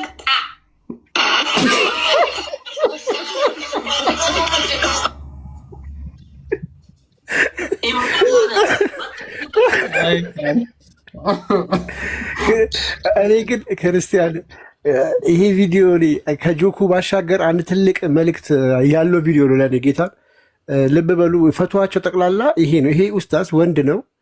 በእስልምና ከሴቶች ጋር እንደዚህ አጅነቢ ከሆነ ሴት ጋር መገናኘት የለበትም። ብዙ እንደዚህ አያወራም። ግን መሰረታዊ በጥያቄ ነው የሚያገኛቸው። ብዙ ሴቶች ለሱ የሚነግሩት ምንድነው? እንደዚህ አይነት ስሞታ ነው፣ እንደዚህ አይነት ብሶት ነው፣ ችግራቸውን ነው። ፈትዋዎቹ ላይ ባሌ እንደዚህ ያደረገኝ፣ እንደዚህ ስሜት የለኝም፣ ዲቴይል ነው ገብቶ የሚያወሩት። ይሄ ራሱ ይሄ ቪዲዮ አንድ ምስክር ነው። ፕላስ ስለ አምላካቸው ግን ጭንቅላት ይኑረው አይኑረው የሚያውቁት ታሪክ የለም። ኡስታዞቹ የሚጠየቁ እነሱ የሚያስተምሩት ታሪክ የለም። ኡስታዞቹ የሚጠየቁት ስለ እንደዚህ አይነት ነገር ነው፣ ስለ ማህበራዊ ህይወት። ይሄ የስነ ተዋልዶ ጤና ምናምን ማህበር ነው እንጂ ሃይማኖት ሊሆን አይችልም። ይሄ ፈትዋ ገብታችሁ እዩ። እንዳለ የሚጠየቀው ስለ መለኮታዊ ስለ አምላካቸው አንዲት ጥያቄ የለም። አንድ የሚጠይቅ የለም፣ የሚያውቅም የለም። አላህ አንድ ነው፣ አይወልድም አይወልድም፣ ጌም ኦቨር አለቀ። ከዛ ስዋል ይተነትነዋል። እንደዚህ እንግዲህ የስነ ተዋልዶ ትምህርት ነው እንጂ እና ከቀልዱ ባሻገር ይሄም ነገርን በደንብ መታየት አለበት ብዬ ስላስብኩ ነው። ያ መማማራቸው ጤናማ ሆኖ ሳለ እንትናም እንዳለው ቃል እንዳለው ስለ አምላካቸው ሲሆን ግን ሁሉም ቤዳ ኬፍ ነው፣ አልተገለጠም፣ አናቅም ነው። ይሄ በጣም አስቸጋሪ ነው። ስለ አምላክ ሳታቅ ኢንዲቴል ስለ ወሲብ ብቻ ከሆነ የምታውቀው ምንድን ነው ህይወት የሚሆነ ካለ ይሄ በጣም አስቸጋሪ ነው። ይሮጣል፣ እንዴት እንደሚሮጥ አናቅም። ይተጣጠፋል የሚላል እኮ ኢብኑ ተይሚያ ይተጣጠፋል፣ እንደዚህ ሽሪንክ ያደርጋል። አሁን እባብ እንደዚህ ይዘረጋል ወይም ዘንዶ እንትን ይላል፣ ከዛ ደግሞ ሽሪንክ ያደርጋል ይለናል ሼኹል እስላም የሚሉት የሙስሊሞች ሼክ የሚባለው ታላቁ ሼካቸው እንደዛ የሚለው ካልተጣጠፈ እንደዚህ ካላለ እንዴት አምላክ ሊሆን ይችላል? ጭራሽ ይለናል ማለት ነው። በሽር አጎቴ ሎንግ ታይም ካየው አውራ ዶሮ አለኝ ፈለገ አርሹ ስር ያለው አውራ ዶሮ እሱን ማሳየት ይቻላል። ቅድም ቢን የሚለው ነገር ስለነበር አርሽ ስር ዶሮ ምን ይሰራል? ቅድሚያ ንያትና ቅድም አፍራ ስለጠየቀች ወባ ትልኝ ላይ ይሆናል ምለው ክርስቲያን ስለከፈተው ቀጥላ አጎቴ ይመለሳል። ለአፍራ ነው አንዴ ለእሷን ጨርሰናት እንሂድና ወደ ሌሎቹ እንሄዳለን። ያ ቅድም ምንድነው አላህ ከፈለገ አርሹን በሞስኪቶ ማለትም በወባ ትንኝ ጀርባ ላይ ማድረግ ይችላል ብሎ ኢብኑ ተይሚያ ተናግሯል። ምን ይላል? ኢፍ ሂ ሃድ ዊልድ ሂ ኩድ ሃቭ ፕሌስድ ኢት ኦን ዘ ባክ ኦፍ ዘ ሞስኪቶ።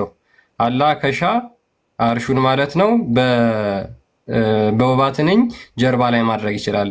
ኤንድ ኢት ውድ ሃቭ ካሪድ ኢት ባይ ሂዝ ፓወር፣ እንድትሸከመውም ስልጣን ኃይሉን ሊሰጣት ይችላል። ሶ ሃው ኩድ ኢት ቢ ካሪድ ኦን ዘ ማግኒፊሰንት ትሮን ግሬተር ዛን ዘ ሄቨን ኤንድ ዘ እርዝ።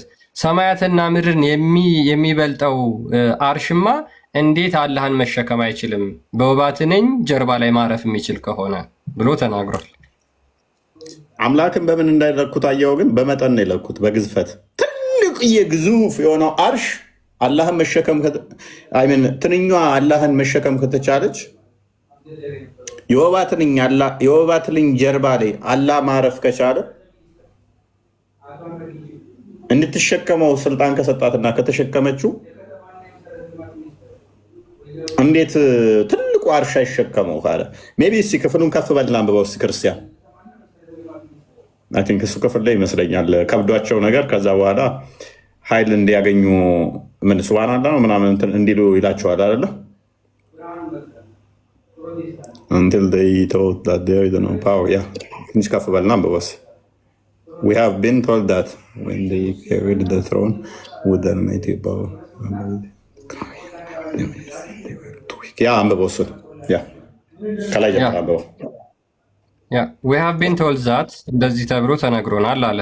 when they carry the throne ማለትም አርሹን የሚሸከሙት ተሸካሚዎች ሲሸከሙ አርሹን with the almighty above it አላህ ከላይ ሆኖ in his glory and majesty በክብሩ ምናምን they were too weak to bear it እሱን ለመሸከም እጅግ በጣም ደካማ ሆኑ ደከሙ and submitted kneeled until they were taught ከክብደቱ የተነሳ በጉልበታቸው ወደቁ በጉልበታቸው ሆኑ there is no power nor strength except with God ከዛ በኋላ እንደዚህ ብለው ተናገሩ ከአላህ ውጪ ማንም ኃይል ያለው የለም then by God's power and will they were able to carry it ከዛ በኋላ አላህ እንዲሸከሙ አደረጋቸው ኃይል ሰጣቸው ይላል።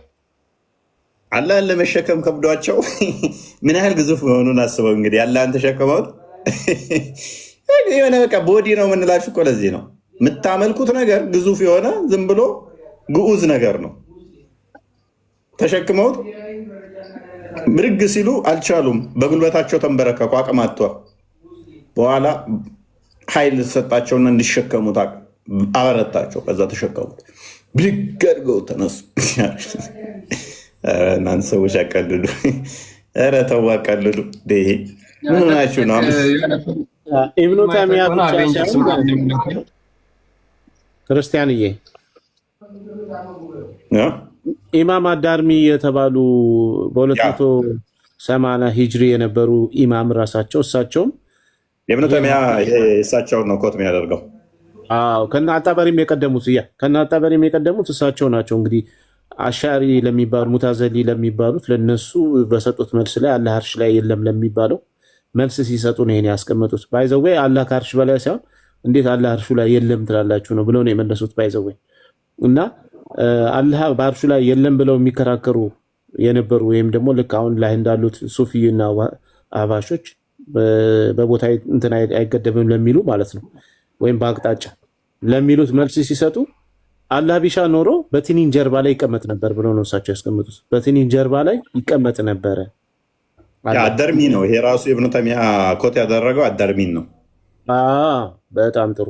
እና እሱ በኃይሉና በጌትነቱ ኃይል ሰጥቷት እሷ ላይ ይቀመጥ ነበረ እና እንዴት ታዲያ አርሹ ላይ የለም ትላላችሁ ብለው ይህን ምሳሌ ያመጡት የራሳችሁ ስኮላሮች ናቸው። እና እንደዚህ በትንኝ ጀርባ ላይ የሚቀመጥ አምላክ እንግዲህ ተመልከቱ፣ በትንኝ ጀርባ ላይ የሚቀመጥ አምላክ ነው የሚያመልኩት። እንደገና አርሹ ላይ የተቀመጠ አምላክ ነው የሚያመልኩት ማለት ነው። እና ይሄን በግልጽ ስኮላሮች አሁን ለአፍራን ነው መሰለችኝ ቅድም ለጠየቅሽው ማስረጃ ነው እየተከፈተልሽ ያለው። ስኮላሮቻችሁ ወይ ደግሞ ሰለፎች የቀደሙ ሰለፎች እንደዚህ ብለው ነበር የሚያምኑት ስለ አላህ ባህሪ ሲናገሩ ማለት ነው። እነዚህ ነገሮችን ልብ ብለሽ ካስቀመጠ ነው ሼክ እስላም ኢብኑ ተይሚያ በላይ ሙስሊም እንትን የላቸውም እኮ ዋብዮች የሚፈሩት የላቸው። ሳቦቹን ራሱ እሱን የሚፈሩ አይመስለኝም እኮ ኢብኑ ተይሚያ ለማለት ኢብኑ ተይሚያ ካተተው ኢማም አልዛሃቢ፣ ኢብኑ ልቀይም፣ ኢብኑ ከቲር ጠቅላላ የሱ ተማሪዎች ናቸው። ሼካቸው ነው። ኢብኑ ተይሚያ ሼካቸው ነው። ለነኚህ በኋላ የመጡ ናቸው። እነኛ አጎቴ ብቻ ነው እንደሚጨምር አሳዩት። ለእሷ ጥያቄ ክብደቱ እንደሚጨምር አሳዩት። ያ ክሪክ ኦፍ ሳድል የምትለዋን አንተን በላት አዘጋጃት። ጠባሪ የሚለው አሪፍ ነው። ግን ሀዲስም እኮ ዶይፍ እና ሶሂህ አለው አይደል ወንድሜ? እፎይ ሀዲስም እኮ በእኛ ዶይፍ እና ትክክል የሆነና ትክክል ያልሆነ ሀዲስ አለው። የተዘገበው ሁሉ እኮ ትክክለኛ ነው ማለት አይደለም። በቃ እነኝህን ምንድነው እሱ የምታደርጉት? ሼኹል እስላም ካላለ ነው ምንም ሪፊት አታደርጓቸውም እኮ። አጎቴ የጠፍተህ ነው? ዝም ብሎ አይደለም የሚያወራው። ሼኹል ኢስላም ባይዘው መናፍቃንን ለመሞገት ሲል ነው እነዚህን ዘገቦች የሚያመጣው።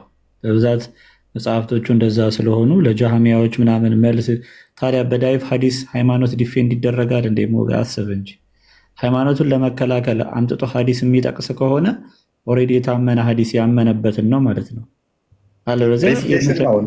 ሪፍቴሽን ኦፍ ጃሚያ ነው አጎቴን አስተምሮ ለመቃወም ነው ይሆናል። አለበለዚያ ኢብኑ ተይሚያ ቀርቶ ኢብኑ ተቂያ ይሆናል። እነ አጎቴን ለመጠለዝ ነው እንደዚህ አይነት አስተምሮ የሚያመጣው።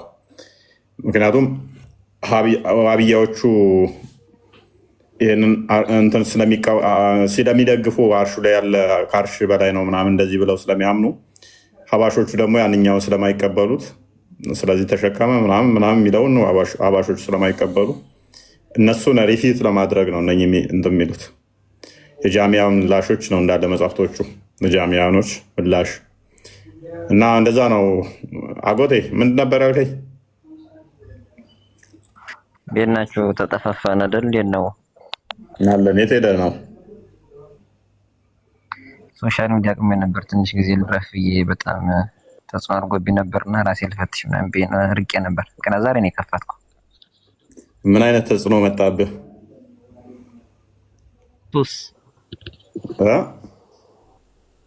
ሱስ ይዞኝ ነበር። ስትመጣ እንዴት አገኘኸው? ቲክቶኩን ሰላም አገኘኸው? አሪፍ ነው። በሳቅ ነው የተቀበላችሁ። ስቂያች ነው። ሯጩን አላህ አገኘኸው? ምናምን ሌላ ታሪክ ገብታችኋል እናንተ። እኔ የዋብያ አላህ እየሮጠ ይፈልግህ ነበረ ቢያገኝህ።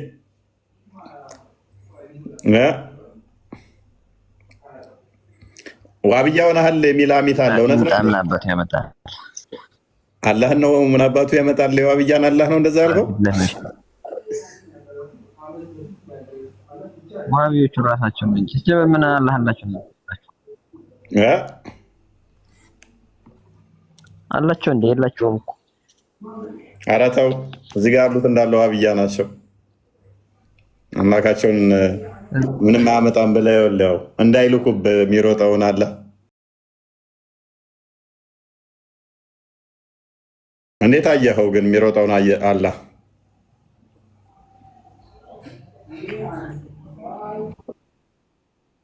በለጥ ብላችሁ ነው የቆያችሁ።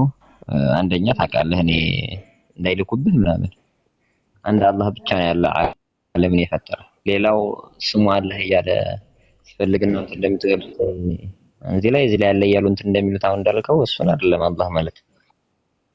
ምን አላስረዳህም? በደንብ ታውቃለህ። ዛሬ ሩጫው ላይ እየተነጋገርን ነበር። አይ ቲንክ ዋብዮች ብዙ የሚያውቁት ነገር የለም። የሚሮጥ ከሆነ ፍጡር መሆኑን ራሱ የተረዱ አልመሰለኝም። ብዙም የሚሮጥ የሚሄድ የሚቀመጥ የሚነሳ የሚቆም እነኚህ የወባ ትልኝ ሊቀመጥ ይችላል።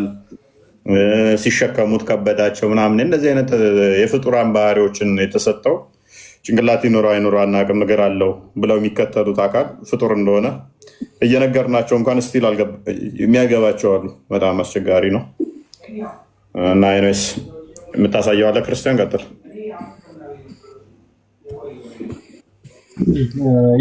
የቅድሙን ላሳያትና ቢኒ ያለውን ምን ይላል መሰለህ?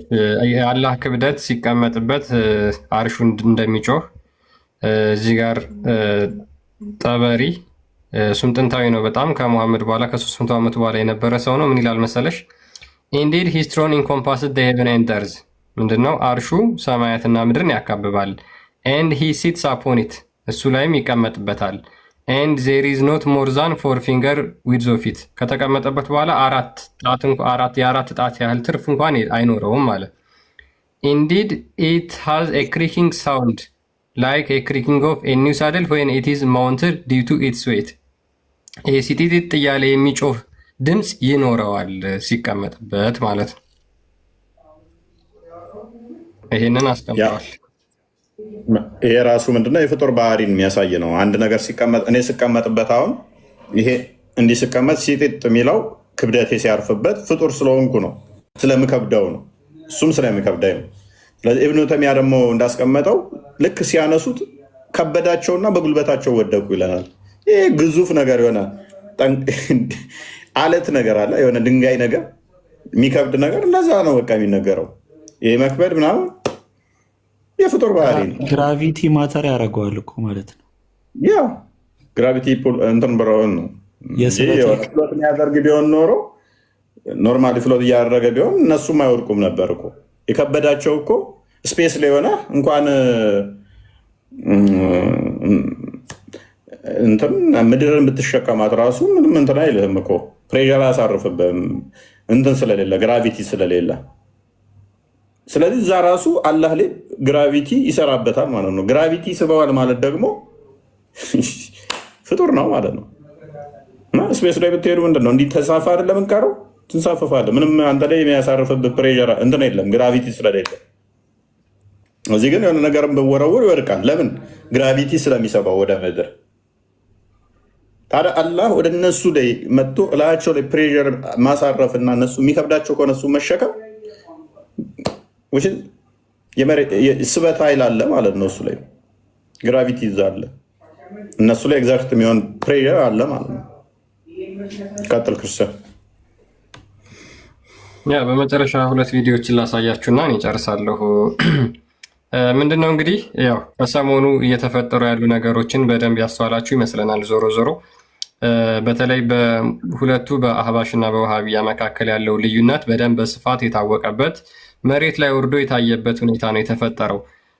በዚህ ምክንያት በነገራችን ላይ ውሃቢያዎች ይህንን ነገር ለመደበቅ የቲክቶኮቹ በውሸት በሐሰት የፎይን ፎቶ በመለጠፍ ፎሎው ስብሰባ ሳንቲም ለቀማ ነው የያዙት እና ብር መዋጮ ምናምን የሚያገኙት እንኳን የፎይን ፎቶ እየተጠቀሙ ሲለጥፉ ብቻ ነው። ያንን በደንብ እየተመለከትን ያለ ይመስለኛል። መሬት ላይ ያሉት ደግሞ ውሃቢያ ኡስታዞች አፋቸው በጣም ባለጌ ተሳዳቢዎች መሆናቸውን እስኪ ይህን ቪዲዮ ላሳያችሁ። ትላልቅ የተባሉ የአህባሽ ሼኮችን አሁን እንደምታዩት ሼክ ዑመር ኮምቦልቻ ይባላል። ፎቶቸውን እየተለጠፉ እንዴት ባፋቸው እንደሚጸዳዱባቸው የሰው ፎቶ ለጥፎ መሳደብ መጀመሪያ የምታዩት በዋሃብያዎች ነው። ላሳያችሁ እስኪ ይሄንን። ሰላም አለይኩም ወረሕመቱላሂ ወበረካቱሁ። በነገራችን ላይ የሼህ ዑመር ይሄንን ሼህ አለው የቃሚቴውና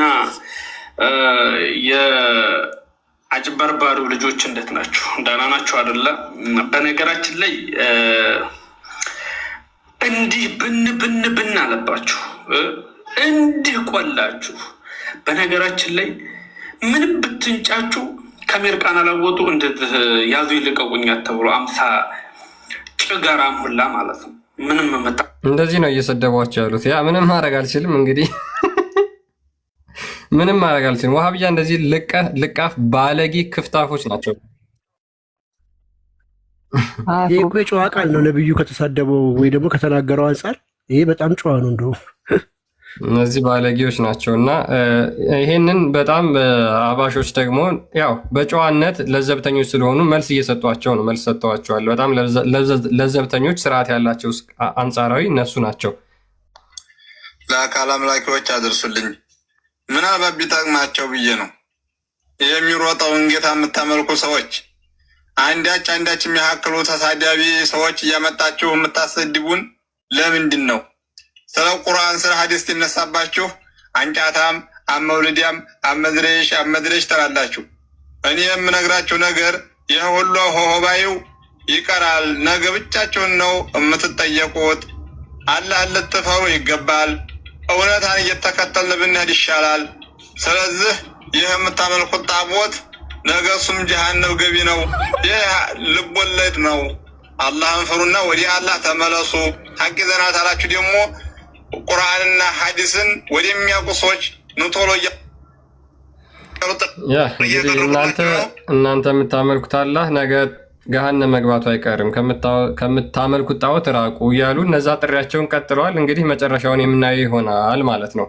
ነገር ግን ዋሃብያዎች በዚህ አካሄዳቸው የሚሄዱ ከሆነ መጨረሻቸው ጉድጓድ እንደሚሆን ራሳቸው በቆፈሩት ጉድጓድ እንደሚቀበሩበት ምንም ጥርጥር የለን። ክርስቲያን ግን ባነሳኸው ላይ አሁን የተሳደበው ወይ ደግሞ የተናገረው ልጅ ኦኬ አንድ ተራ ቲክቶከር ነው ሌስ እንበል። እናንተ ሁላችሁ የምታውቁት ትልቅ ደግሞ ኡስታዝ አለ የውይይት ጥሪ የቀረበለት ማለት ነው። ይሄ ስለ ጀነት የሚያወራው ጀነት የሚለው ልኬላ አለው ክርስቲያን እና ቪዲዮ ነው እና ክፈትላቸው። እንግዲህ በትልቅ ሰው እነሱ አህባሾቹ ያቀረቡት አሁን ፎይንትን ካረ በኋላ በሰሞኑ ከመጣው ነገር በኋላ የውይይት ጥሪ እያቀረቡላቸው ነው። ለዚህም ኡስታዝ የውይይት ጥሪ ያቀረቡለት በስነ ስርዓት ከመመለስ ይልቅ የሚመልስላቸው መልስ ክርስቲያን ያሰማቸዋል።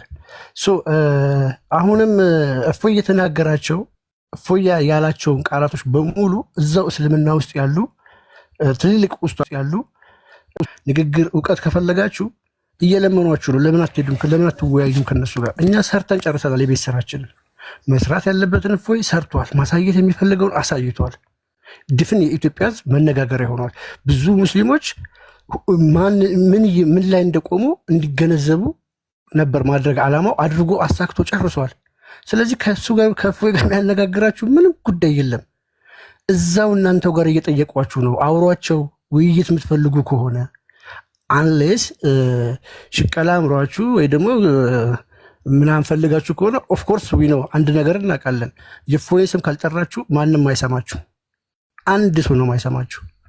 የግዴታ እናንተ ጆሮ ለማግኘት እንግዲህ ጆሮ እኮ የምታገኙት ከክርስቲያኑ አይደለም ከራሱ ከሙስሊሙ ጆሮ ለማግኘት ሲባል ብቻ በዚህን ያህል ደረጃ መዋሸት እኔ እንደ ማህበረሰብ ራሱ የዋሃብያ ዝቅጠትን ያየሁበት።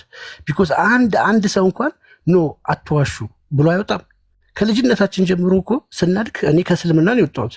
ሳድግ እኮ ኢስላም አይዋሽም እየተባልኩ ነበር ያደግኩት። ይሄ ፕሮፓጋንዳ ነው ማለት ነው። ትክክል አይደለም፣ ውሸት ነው። ኢስላም ይዋሻል። የማይዋሽ ቢሆን ኖሮ ኢስላም ብዬ በጅምላ የተናገርኩት ለምንድን ነው? አንድ የተቃወመ ዋሃብያ የለም ከአህባሽ ውጭ። አንድ እየዋሻችሁ ነው። እፎይ ውይይት አልተቀበለም። እፎይ የውይይት ጥሪ የለውም። እንደዚህ አይነት ነገር የለም። ለምን እንዲህ ታደርጋላችሁ ብሎ የተናገረ የለም። ይልቁንስ ትልልቅ ፎሎወር ያላቸው ተደማጭነት ያላቸው የእነ አህመዲን ጀበል አክቲቪስቶች ሳይቀሩ ልክ እንዳለ አድርገው ማራገብ ነው የያዙት።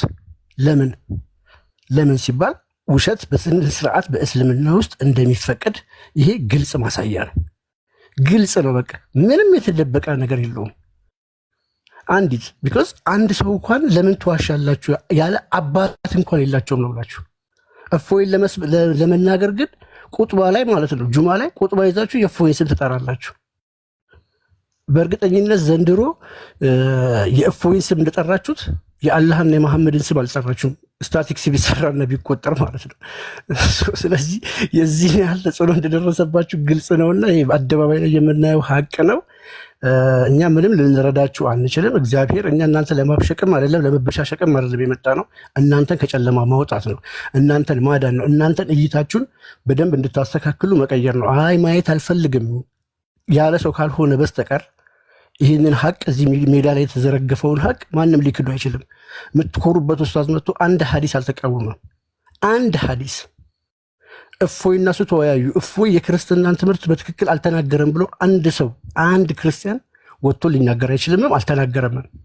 እዛ ጋር ግን ወሃብያው ትክክል ነው፣ አህባሹ ትክክል አይደለም ነው የመጣው። ስለዚህ ይሄ ማስተማር እናንተን ማስረዳት ነው እንጂ እኛ እናንተ ጋር ብሽሽቅ የለንም። እኛ ግን አንፈልግም ብላችሁ እንግዲህ እግዚአብሔር ተጠቀለለ የሚላችሁ እንግዲህ አስቡት። በአንድነቱ መከፋፈል የለውም፣ ሶስትነቱን አይጠቀልልም ለተባለችው እቺን መጠቅለል የምትለዋን ቃል ወስዶ የሚነግራችሁን ኡስታዝ ምሰሙ ከሆነ ወይ ደግሞ በእነዚህ የምትማሩ ከሆነ እንግዲህ ሳይማር የሚያስተማራችሁ ሳይማር ቋንቋ እንኳን ሳያውቅ ወይ ደግሞ ሳይማር በሚያስተምራችሁ ኡስታዝ ተጽዕኖ ስር ከወደቃችሁ ችግሩ የእናንተ ነው። እናንተ ከሱ የባሳችሁ አላዋቂ ናችሁ ማለት ነው። ይህን ያህል ልንላችሁ እንችለው። እናመሰግናለን። በነገር ላይ አሁን ባራሁ ላይ ማለት ነው አንድ ሰው ዝም ብሎ ስለ እስልምና ስላወራ ብቻ ሚዲያ ላይ ወጣ ያ ሰው እስልምና እውቀት ያለው ማለት አይደለም። ምንድነው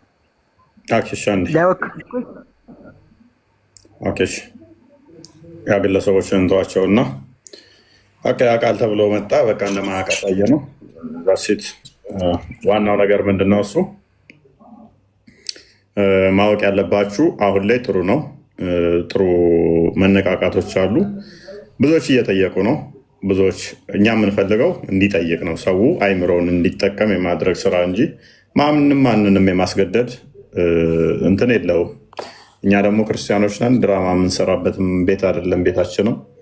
አይታችኋል። የኔን ፕሮፋይል እያስደረጉ ራሱን እኔን ያሰድቡኝ ነበር። ቤታቸውን ከፍተው ሰሞኑን በደረሰባቸው ድቀሳ ማለት ነው። እፎይ ስማቸውን እፎይ፣ ከዛ የኔን ፕሮፋይል፣ ከዛ እኔን ያሰድባሉ ቤታቸው ውስጥ ማለት ነው። የዚህን ያህል ክርስቲያኑ ጅል ይመስላችኋል? እንደነሱ ስሙን እፎይ ብሎ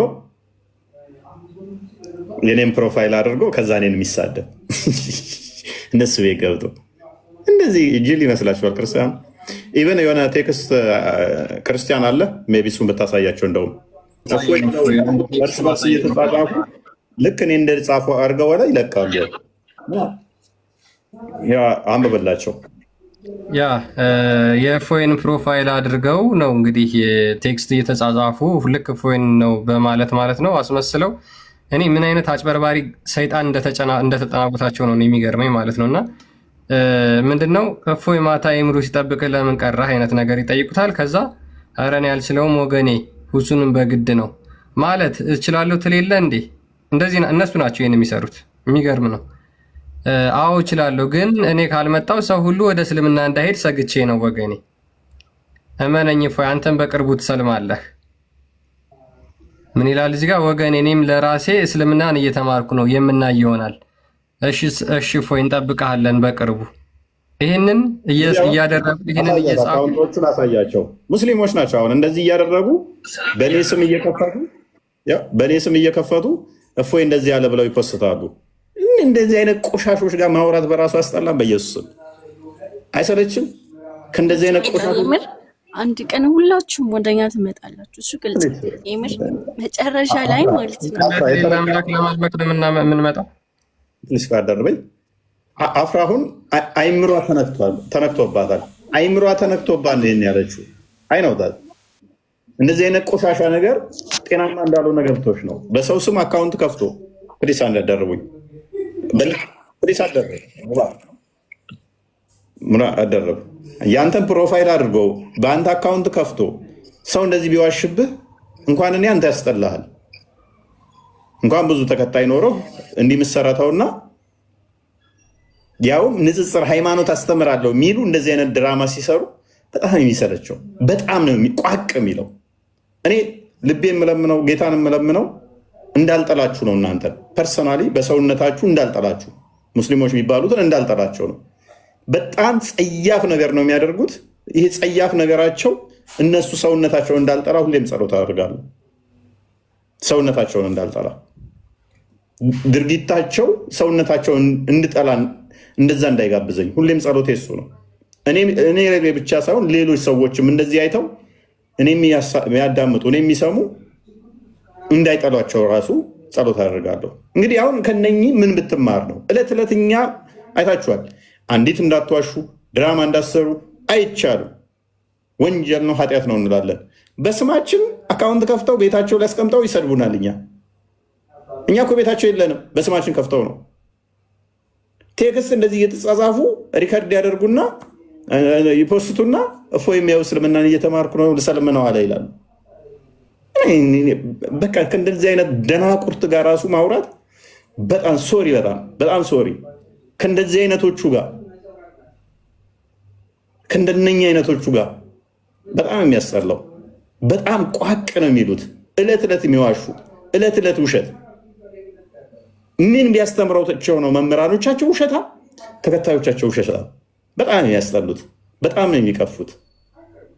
እና ኤኒዌይስ ከእንደዚህ አይነት አጋንንታዊ ስርዓት ጌታ ይጠብቃችሁ።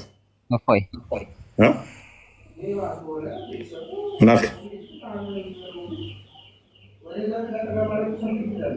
አልሰማም። ተቋርጠሃል። ይሰማል። አጎቴ ተቋርጠሃል። ጥያቄ ነበረኝ። እፎይ ሰላም፣ እንዴት ነህ? ሰላም፣ እንዴት ነሽ? አልሐምዱሊላህ። ጥያቄ ነበረኝ። ከቅድም ነበርኩ እየሰማሁ ነበርና አላህ ይሮጣል በሚለው ላይ ጥያቄ ነበረኝ። እንዴት ነው የሚሮጠው? ማለት ኬት ነው የመጣው ይሄ መረጃ ማለት ነው? ታሳይን ትችላለህ? ኦኬ። ሙስሊም ነሽ? አዎ አልሐምዱሊላህ። ያ ነቢ አቂዳሽን ባላቅም አላህ ይሮጣል የሚለው ሀዲስ ላይም አለ። ዋብያ ከሆነ አቂዳሽ ደግሞ እነ ዑሰይሚን አላህ መሮጡ የታወቀ ነው። እንዴት ነው የሚሮጠው ግን? ዋብያ ምናምን ሶሪ አንዴ ዋብያ ምናምን የሚባለው ማለት ነው። እሱን ተውና ሙስሊም ነው በቃ ሌላ ዘር ምናምን የለውም። ሰው ነው መጥቶ ስም ያወጣበት ሙስሊም አንድ ነው። እና ምን ላይ ነው የሚሮጠው? እንዴት ነው የሚሮጠው? እሺ አላህ ነው ያለው ብለሽ ነው የምታምኚው እንጂ ከሰባተኛው አርሽ በላይ ኦኬ። እጅ እግር አለው ብለሽ ታምኛለሽ? አላህ እንደ ፍጡራን ባይሆንም አዎ አልተገለጸም። ግን ደግሞ አላህ እንደ በቃ ከሰባተኛው አርሽ በላይ እንዳለው አውቃለሁ እንዳለ። በተረፈ ደግሞ ፍጡራን እኔ ብዙ አልተማርኩም። አልሐምዱሊላህ እማራለሁ ብዬ አስባለሁ። እሺ ቢል አንድ አዳምጪ። ስለዚህ ያው ሙስሊም ሁሉ አንድ ነው ስትይ እሱ አያስኬድሽም። አሁን ባልሹ መሰረት አላህ ከአርሽ በላይ ነው፣ ሰባተኛ ሰማይ በላይ ነው የሚለውን አሁን ከጎንሽ ያለው አጎቴ በሽር እንኳን አይቀበልሽም። ትቀበላለህ? አጎቴ በሽር ይሄ አርሽን የፈጠረ ከአርሽ በላይ ሊሆን አይችልም። አልቃኒ ዓለምን አላህ ከሁሉ ነገር የጠራ ነው። አላህ አንድ የኔ ነው። ይሄን ደግሞ የሷ ሼክ ደግሞ ምን ይላል? ቆይ አንዴ የሷ ሼክ ደግሞ ኢብኑ ተይሚያ ምን ይላል? ሼኹል እስላም አላህ ከአርሽ በላይ ነው የማይል ካለ ወይንም ደግሞ ከአርሽ በላይ ነው ብሎ ማያምን ከሆነ ማይቀበል ከሆነ መዛቱ ሪፔንት እንዲያደርግ ንስሐ እንዲገባ 3 ቀን ይሰጠዋል። እምቢ ካለ አንገቱ ተቆርጦ ቆሻሻ ውስጥ መጣል አለበት ይልሃል አጎቴ። የአንድ አንገት ተቆርጦ በሼኹል እስላም ህግ መሰረት ቆሻሻ ውስጥ የሚጣል ነው። አንተ ግን ምን ትላለህ? አላህ ከአርሽ በላይ አይደለም ብለህ ትላለህ። እሷ ደግሞ አላህ ከአርሽ በላይ ነው። ስለዚህ አላህ ከአርሽ በላይ ነው የሚያምን ብሎ ካል ሙስሊም አይደለም ካፊር ነው። አንተስ እሷን ሙስሊም ብለህ ነው የምታምነው? እሷ ሙስሊም ነች?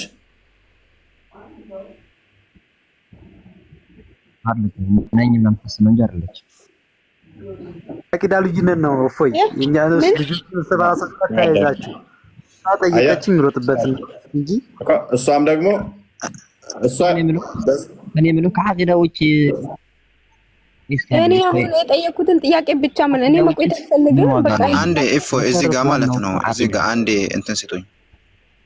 አንዴ እሺ የልጅቷን ማለት እሱን ሞቤ እንቀጥላለን። እኔ መቆየት አልፈልግም፣ ምክንያቱም እኔ ብዙ እውቀት የለኝም። አንደኛ፣ ሁለተኛ ደግሞ መጠየቅ የፈለኩት ከእስልምና ብዙ ነገር እየተማርኩ ነው። ሰሞኑን ስታደርጉ በነበረው ብዙ ነገር ላይ ከእናንተ መማሩ አለ ከኛም። እሺ አዲሱን እንስጥሽና ከአዲሱን እንስጥሽ። እሺ ምንድነው እሱ? አዲሱን እንመልከተውና ይሮጣል የሚለውን ሊትራሊስቲክ የሆኑት አታሪ ወይንም ደግሞ የአንቺ የምትከተዩ አይነት አላህ ከአርሽ በላይ አለ የሚሉት አዎ ይሮጣል ብለው ያምናሉ። ሀባሾቹ ግን ይሄንን ይተረጉሙታል። ሀባሾቹ ይተረጎማሉ ብለው ያስቀምጡታል። ከሌሊቱ 1/3 ወደ ቅርቢቱ ይመጣል ብላችሁ እናንተ ስለምታምኑ ሰው ወደ አላህ በቀረባችሁ ቁጥር እሱም ደግሞ ከሌሊቱ 1/3 ወደ እናንተ ይቀርባል። ኢቨን ከምድር ይልቅ ተራራ ለአላህ ቅርብ ነው፣ ከምድር ይልቅ ዛፍ ላይ ብወጪ ለአላህ ቅርብ ነው ተብሎ አላህ ማለት አንድ ቦታ ቁጭ ብሎ እኮ አላህ ማለት እኮ በአንዴ ምድርና ሰማይን መገለባበጥ የሚችል እኮ አምላክ እኮ ነው። አንድ ቦታ ቁጭ ብሎ ምንም ነገር መስራት የሚችል ማለት ነው። በቃ ከትልቀቱ የተነሳ ማለት ነው። ሁላችሁም ይሄን ታውቁታላችሁ። አንድ ጊዜ ዝናብ ሲዘንብ መብረቅ እንዴት ምድርና ሰማይን መብረቅ እንደሚያደርግ አታውቁም እንዴ? ፈርታችሁ አታውቁም? እሱ እኛ አላህ አንቺ የምትይው አላህ አለ ብለን ነው ምንማ ያን የሚያደርገው እግዚአብሔር ነው ብለን ነው ምናምን እንጂ አንቺ የምትይው ይሄ ማንኛውም ሰካራም ምድረ ሰካራም የሰው ቪዲዮ እያመጣችሁ እዚህ ጋር ሰው እንትን እንዲሆን አታድርጉት ማለት ነው።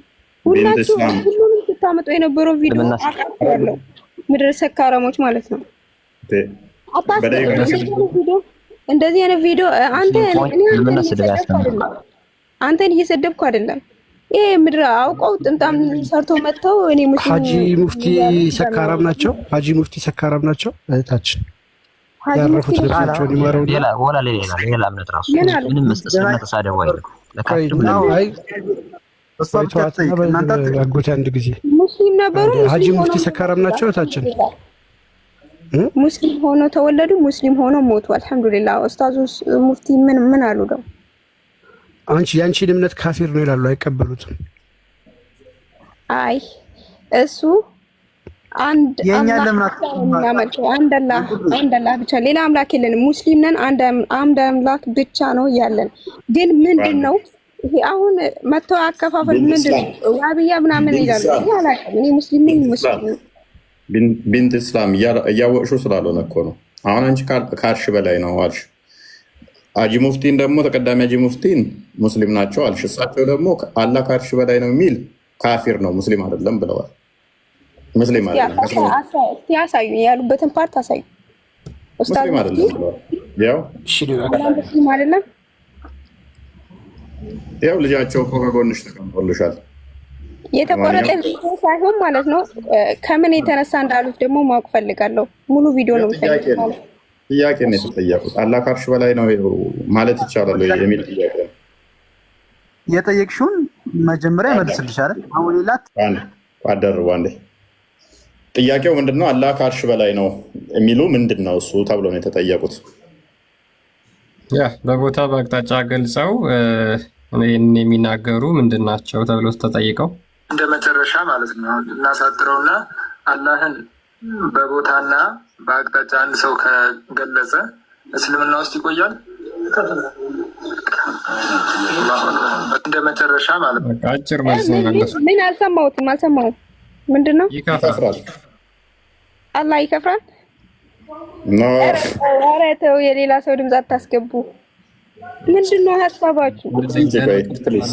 ከቅድም የማየውን ቪዲዮ ነው ሳይ ነበር አለ። ተው እስቲ አንድ ማለት ነው አንድ የሆነ የሚያሳምን የሆነ ነገር እንትን በሉ እስቲ። አላህ ይሮጣል የተባለበት ቅድም የሆነ አጎቴ ንገራት። ምንድን ነው እፎይ ሰውዬው ቅድም እንትና ክርስቲያን ነው ማን ነው የሚለው? ተረጋጊ። ቆይ አጎቴ ንገራት። ያው እሳቸው ያሉት ንገራት። ሲጀመር አልተመቸው ይሆናል። የራሳቸው የሙፍቲህን ድምፅ አይደለም ሲጀመር ቅንብር ነው። ለምንድን ነው አንዴ ቅንብር አይደለም። ቆይ አንዴ ተረጋጉ። ቅንብር አይደለም፣ ቅንብር ነው። እኛ እኮ የአባታችን ድምፅ በደንብ ነው የምናውቀው። አይ እሺ በቃ ቆይ ሌላ ቪዲዮ ይሰጣችኋል፣ ግን ተረጋግታችሁ ስሙት። በመጀመሪያ አዲሱን አታታሉን ባሉ እሺ አንዴ አፍራሽ ምን አይነት ጭንቅላት ነው ያላቸው እነኚህ ሰዎች? በኢየሱስ ስም አጋንንት እንደዚህ ያጫወትባችሁ እናንተ። ጭንቀት ላይ ስላሉ ነው እፎይ፣ ጭንቀት ላይ ስላሉ ነው። ግብ ስላሉ ልኬልሃለሁ ቴሌግራም ላይ ሌላ ቪዲዮአቸው የዛኛውን ቪዲዮ አላቸው።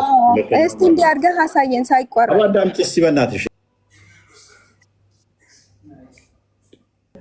ድጋማው። ቆይ የመጀመሪያውን ድጋማው። በአጭሩ የመጨረሻ ጥያቄ ብሎ ነው የጠየቃቸው። በአጭሩ የመጨረሻ ጥያቄ አላህን በቦታና በአቅጣጫ የገለጸ ሰው ምንድን ነው አላቸው። ይከፍራል አሉት። በቃ አለቀ። ከዛ አላሁ አክበር አለ። ሌሎቹ ቀጥል አስደምር ሮሽን በደንብ እንትን ብለሽ አዳምጪ ማለት ነው። እናሳጥረውና አላህን በቦታና በአቅጣጫ አንድ ሰው ከገለጸ እስልምና ውስጥ ይቆያል እንደ መጨረሻ ማለት ነው። ሰምተሻል ነው? ይደገምልሻል። ታዳኛ ምናል አላህ አርሽ ላይ ነው እንጂ እኮ እዚህ ቦታ ነው ያለ ሰው አንቺ አደረቢ ቆይ እውነት ነው ብላ አሁን ደግሞ መጣች። እኛም እንደዛ ነው እናምናለች። እሳቸው ምንድን ነው ያሉት? አላህም በቦታና በአቅጣጫ የገለጸ ካለ ምንድን ነው ባጭሩ መልሱልኝ አላቸው። ይከፍራል አሉ። ከዛ ሰው አላሁ አክበር አለ። ቢንት ሰምተሻል? እፎይ አመሰግናለሁ ሁለቴ ስላሰማኝ። ግን ድምፁ የእሳቸው ሳይሆን ሲጀመር ድምፁ የሆነ ነገር አለው፣ የሆነ በቃ የሆነ የሚያስተጋባ ነገር አለው። እሺ ቆይ ችግር የለው። የአባቷን ድምፅ በደንብ ትለየዋለች እቺ ልጅ። እውነትም ኦኬ ድምጻቸው ትክክል ነው፣ እሳቸው ናቸው። ግን ደግሞ አሉትም ትክክል ነው። እኛ ደግሞ አላህ አርሽ እዚህ ቦታ ነው አላህ ዲቤት አድርጉ በቃ ሁለታችሁ። እሺ አልሰማ ካላችሁ አንቺ እሳቸው ናቸው ታያለሽ፣ እሳው ደግሞ አጎቴ ደግሞ እሳቸው ነው። እሳቸው ድምፅ አይደለም ይሄ።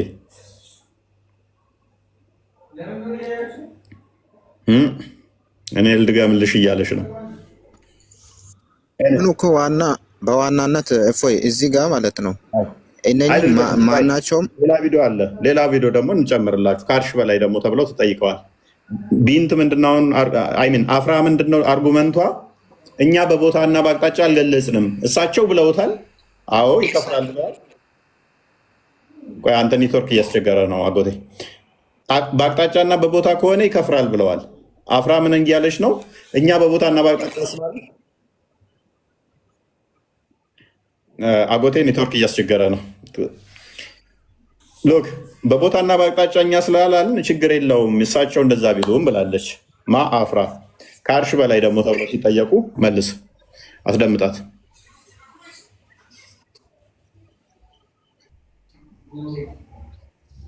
ቦታ የማይፈልግ ማለት ነው። አርሽም ላይ አይደለም ማለት ነው።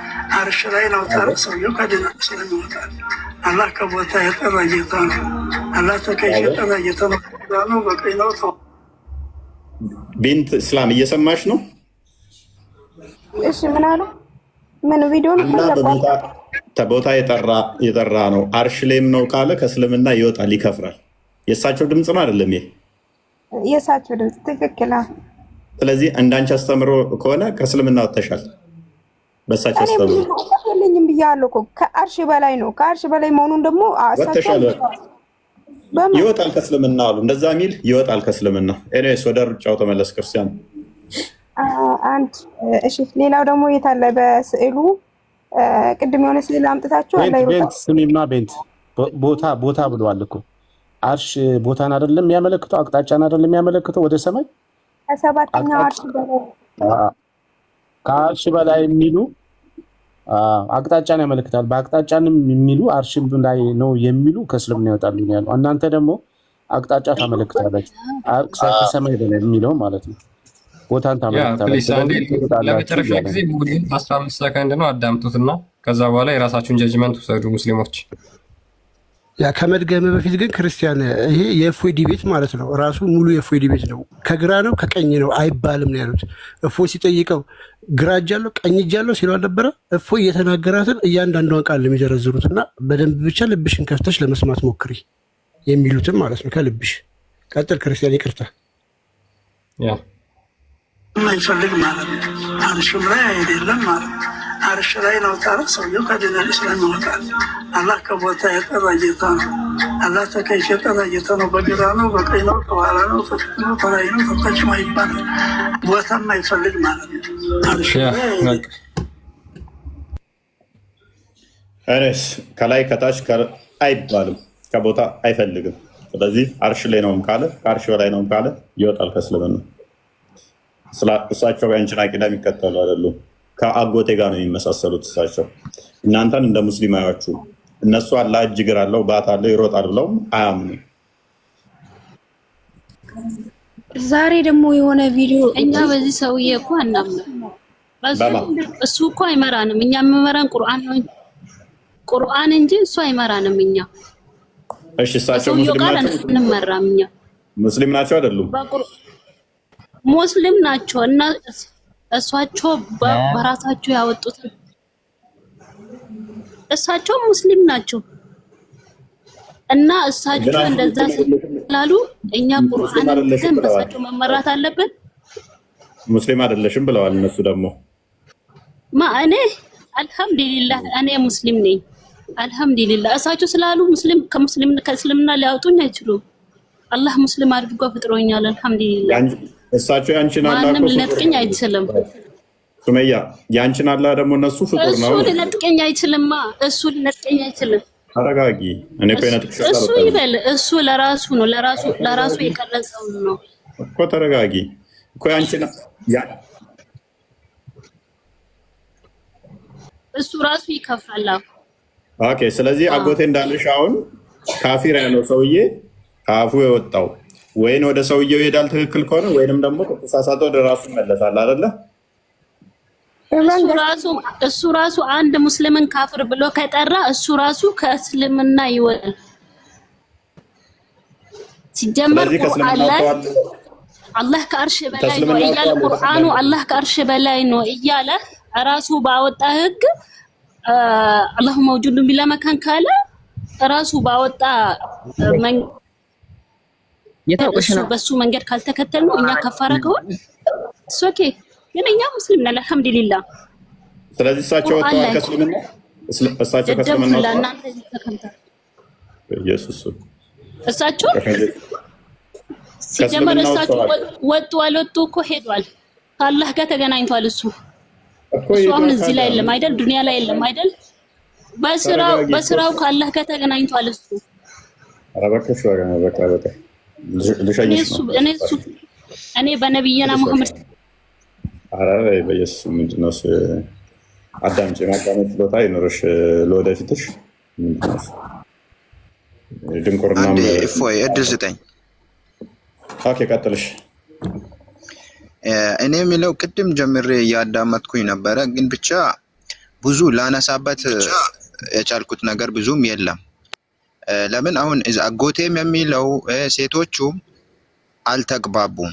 ማለትም በእስልምና ውስጥ ሆኖ እኮ ብዙ አይነት ክፍፍል አለ። ይህን ደግሞ ደኢፍ ሐዲስ አለ፣ እንደዛውም ደግሞ ሰሂህ ሐዲስ አለ። አሁን ሙፍቲያችን ያሉት ምናልባት የሚከተለው ሰው አለ፣ ማይከተለው ሰው አለ። እነሱን ተከትለን ስህተታችን በእነሱ እናርማለን አይደለ? በሙፍቲ ማለት ነው። ስለዚህ እነሱ ስላሉ እስልምና ላይ እንወጣለን ማለት አይደለም። ለምሳሌ ቁርአን ይከተላሉ። ቁርአንን ወዴት ወስደው ነው እንደዛ የሚሉት? አንድ አሁን ደግሞ እኔ አንተን እንትን ሊል የሚፈልገው ነገር አሁን በዚህ አይደለም። ይሄ ከታችም ያሉ ከላይ በውስጡ በአጠቃላይ ያሉት ላያውቁ ይችላሉ። ምናልባት እውቀቱ ላይኖራቸው ይችላል፣ ለእኔም ጭምር ማለት ነው። ስለዚህ እንደዚህ ልዩነት ካለ ልዩነቱ አንተ እንደዚህ ተተረዳኸው። አሁን እኛ በደንብ ከገለጽ ነው በኋላ ነው በደንብ አሁን እየጮኸ ያለው ሰው። ለምንድን ነው ልዩነቱን ማያስተምሯችሁ? ካለ ልዩነቱን ለምን አያስተምሯችሁ? ልዩነቱን እኮ በየሃይማኖቱ ወይም ደግሞ በየሀዲሱ ሁሉም ተከትሎ ነው የሚሄደው። አሁን እስልምና ብዙ ቦታ ይከፋፈላል። ይህም ደግሞ እስልምና ይከፋፈላል ሰዎቹ ነው የሚከፋፈሉት። አንዷ መንገድ ሲቀራ ተብሏል። መጀመሪያም ከ73ቱ አንዷ ሲቀራ 72ቱ የጀሃነም ነው የሚባለው። ከዚህ ውስጥ ደግሞ አሁን አላህ ብላ መካንን ቢባል ቁርአንን አልተከተሉም ማለት ነው። በቁርአን በግልጽ ተቀምጧል። እኛ የምንከተለው ቁርአንን ነው። ሱረቱ ጣሃ ላይ አርራህማን አለል አርሽ እስተዋ ይላል። እሺ ይሄን ቁርአን ወዴት እንወስደዋለን ነው? ምናልባት ይሄ ጥያቄ ከታች ላለው ወንድሜ ነው። ለዚህ ምላሻውን ከሱ ልጠብቅ ሳይሆን እናንተ አሁን ምንድን ነው የምታመልኩት ነው? መጀመሪያ እኔ ሊጠይቃቸው የሚፈልገው ነገር እሱ ነው። እፎይ አንተን ነው እንትን አምልኮታችሁ ምንድን ነው? ያኔ አምላክ ነው ብላችሁ የምታስቡት ነገር ምንድን ነው ነው? የአምላክ ለምኛም ነው። እኛ ሁሉን የፈጠረ ሁሉን ያስገኘ አንድ እግዚአብሔር አለ። እሱም ሰማይና ምድርን የፈጠረ ሁሉን ካለመኖር ወደ መኖር ያመጣ አንድ ኃይል አለ። ያም ያዌ ወይንም ደግሞ አላህን ሆነ መሐመድን የፈጠረው እግዚአብሔር ነው። እግዚአብሔር ነው። ስለዚህ እኮ ስሙን ቀየራችሁት እንጂ ያው አላህ የሚባለው ራሱን ነው ማለት ነው አይደለም። የእናንተ አላህ ስሙ ላይ ሳንሆን እናጥገኛው የእናንተ አላህ የምትሉት አካል ኢብን ፈጣሪ ሳይሆን ፍጡር ነው ብለን ነው የምናምነው። ኢየሱስ ምናችሁ ነው ለእናንተ? በስጋ የተገለጠ አምላክ። ስንት አምላክ ነው? ያ እግዚአብሔር አምላክ አልከኝ፣ ይሄ አምላክ አልከኝ። እሺ ስንት አምላክ ይኖራችኋል ማለት ነው? ስንት ስትል ስለምንድን ነው እየጠየቀኝ ያለው? እኮ አምላካችሁን ጠየቅኩኝ። አምላክ እግዚአብሔር ነው አላችሁኝ። ኢየሱስም በዛው ልክ አምላካችን ነው አላችሁኝ። እሺ ስንት አምላክ ነው የምታመልኩት ነው? ስለ አካል ነው እየጠየቀኝ ያለው? ስለ ባህሪ ነው? ስለ መለኮት ነው እየጠየቀኝ ያለው? ስለ አካል? እሺ እናንተ መለኮታዊ ነው ወይስ አካላዊ ነው የምታመልኩት? ምን ማለት ነው መለኮታዊ እና አካላዊ? እኮ የምታመልኩት የቱን ነው? እሺ እኔም ለጥያቄ እንዲያመችኝ ማለት ነው። ስለዚህ አንድ መለኮት አለ፣ አንድ አምላክ አለ። የአንዱ አምላክ ግን በሶስት አካል ተገልጧል ብለን ነው የምናምነው። ሶስት አካል አለው። አንድ አምላክ በሶስት አካል ብለን ነው የምናምነው። ሶስት አካል አለ፣ አንድ አምላክ አለ፣ ሶስት አካል አለ። ለአንድ አምላክ ሶስት አካል አለው ነው ብላችሁ የምታምኑት? አንድ አምላክ ሶስት አካል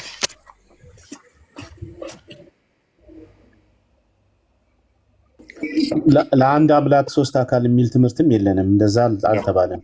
ቃላት አትሸርቡ። አንድ እግዚአብሔር አለ፣ አንድ አምላክ አለ። እሱ አንዱ አምላክ ራሱን በሶስት አካል የገለጠ አንድ አምላክ እናመልካለን ነው። በአብ በወልድ በመንፈስ ቅዱስ ራሱን የገለጠ አንድ አምላክ ያ እሱን ነው የምናመልከው እንጂ ለአንድ አምላክ ሶስት አካል የሚል እንደዚህ አይነት ትምህርትም የለም። ተርሞቹ ሲነገሩ እያንዳንዳቸው ባስቀመጥነው ልክ ነው ማስቀመጥ ያለብን። እናንተ ጋር ለምሳሌ አላህ አለ፣ ቁርአን አለ፣ እንደገና ደግሞ የአላህ ሂጃብ አለ ብላችሁ እንደምትሉ እነዚህ ሁሉም ያልተፈጠሩ ናቸው ነው የምትሉት። ኦኬ ያልተፈጠሩ እንደምትሉ እኛ እግዚአብሔርን ስንገልጽ ስላሴን ስንገልጽ ያው እፎይ በደንብ ከዚህ በፊት ብዙ ጊዜ አስረድቷል። እግዚአብሔር አንድ ነው። አንድ እግዚአብሔር ነው ያለው። አንድ መለኮት ነው። አንድ ባህሪ፣ አንድ ፈጣሪ፣ አንድ እግዚአብሔር አለ። የአንዱ እግዚአብሔር ግን ሶስት አካላት አሉት፣ አብ፣ ወልድ፣ መንፈስ ቅዱስ። ስለዚህ እንደዛ ብለን ነው የምናምነው እንጂ ሶስት አምላክ ብለን አናምንም። ጥያቄ ካላችሁ ሌላ ጊዜ መታችሁ መጠየቅ ትችላላችሁ። አይ ቲንክ ልትወጡ ይመስለኛል። ፋይናላይዝድ እያደረጋችሁ ይመስለኛል። ይፎይ ያ ከዛ በተረፈ ያው እኔ ማጠቃለያ ልስጥና በቃ እናንተም ማጠቃለያ የምሰጥ ስጥና ውረድ። አፍራና ፉአድ ጥያቄ አላችሁ? ደግመዋል። ጥያቄ ካላቸው ጥያቄ ጠይቁ። ፉአድ ብዙ አልተናገረም። ፉአድ ማይክን አንሳና ጥያቄ ካለ ጠይቅ።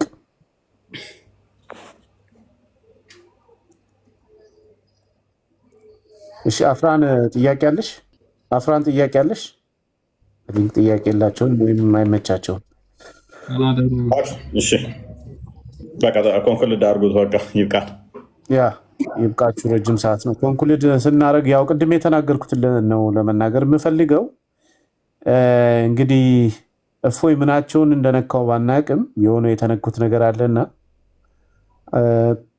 የተነሱ ሀሳቦችን ወይም በሙስሊሙ ማህበረሰብ በስፋት የገቡ የአቂዳ ጥያቄዎች በተለይ የአላህ ባህሪ ላይ የተነሱ ጥያቄዎች አሉ። በጣም ችግር የፈጠሩ አሉ። ግልጽ ሆነው ወጥተው ደግሞ እያየናቸው ነው። ስለዚህ በእስልምና አስተምሮ ላይ ትልቅ የሚባል ኢምፓክት እፎይ አምጥተዋል ማለት ነው። ይሄ በአይን የሚታይ በቀን በቀን ቪዲዮዎች እየተሰሩ የሚታይ ነው። ግልጽ ሆኖ የወጣ ነው። እናንተ የምታመጡት ነገር ግን በክርስትና ላይ ጠብታ የምታክል ነገር እንኳን ልትጨምሩ ልታመጡ አይችሉም። የምናውቃቸው ራሳችን እንችለን ለብቻችን ይዘናቸው ያለን ነውና ከየትኛውም ቤተ እምነት ጋር ልሰነጥቁት የምችሉት ነገር የለም። ይልቁንስ ማድረግ ካለባችሁ እኔ እንደ ሙስሊሞችም እዚህ ያላችሁ የምትጠይቁት ለተነሳው ጥያቄ መልስ ክርስትና ላይ ትምህርት ወይ የክርስትና አስተምሮ ላይ አትደበቁ። እፎይ ያነሳቸው ክሪቲካል የሆኑ ጥያቄዎች አሉ፣ ሰምተናቸው የማናቅ በመካከላችን ክፍፍል እየፈጠሩ ስለዚህ ለነሱ መልስ አዘጋጁልን። ለኛ የክርስትናን አስተምሮ ማስተማራችሁ አይጠቅመንም። አት ዘ ኤንድ ኦፍ ዘ ዴይ ክርስቲያን ሊያደርጓችሁ አይደለም የክርስትናን የሚያስተምሯችሁ እስልምና ውስጥ እንድቆዩ ነው። ስለዚህ እስልምና ውስጥ እንድትቆዩ ከፈለጉ ለተነሱ ጥያቄዎች መልስ መስጠት ነው። ኦኬ ክርስትና ወደ መደበቅ ምንም አይሰራም፣ መልስ አይሆንም። ለህይወታቸው ጥያቄ አላህ ላይ ለተነሳባቸው ጥያቄ መልስ አይሰጥም።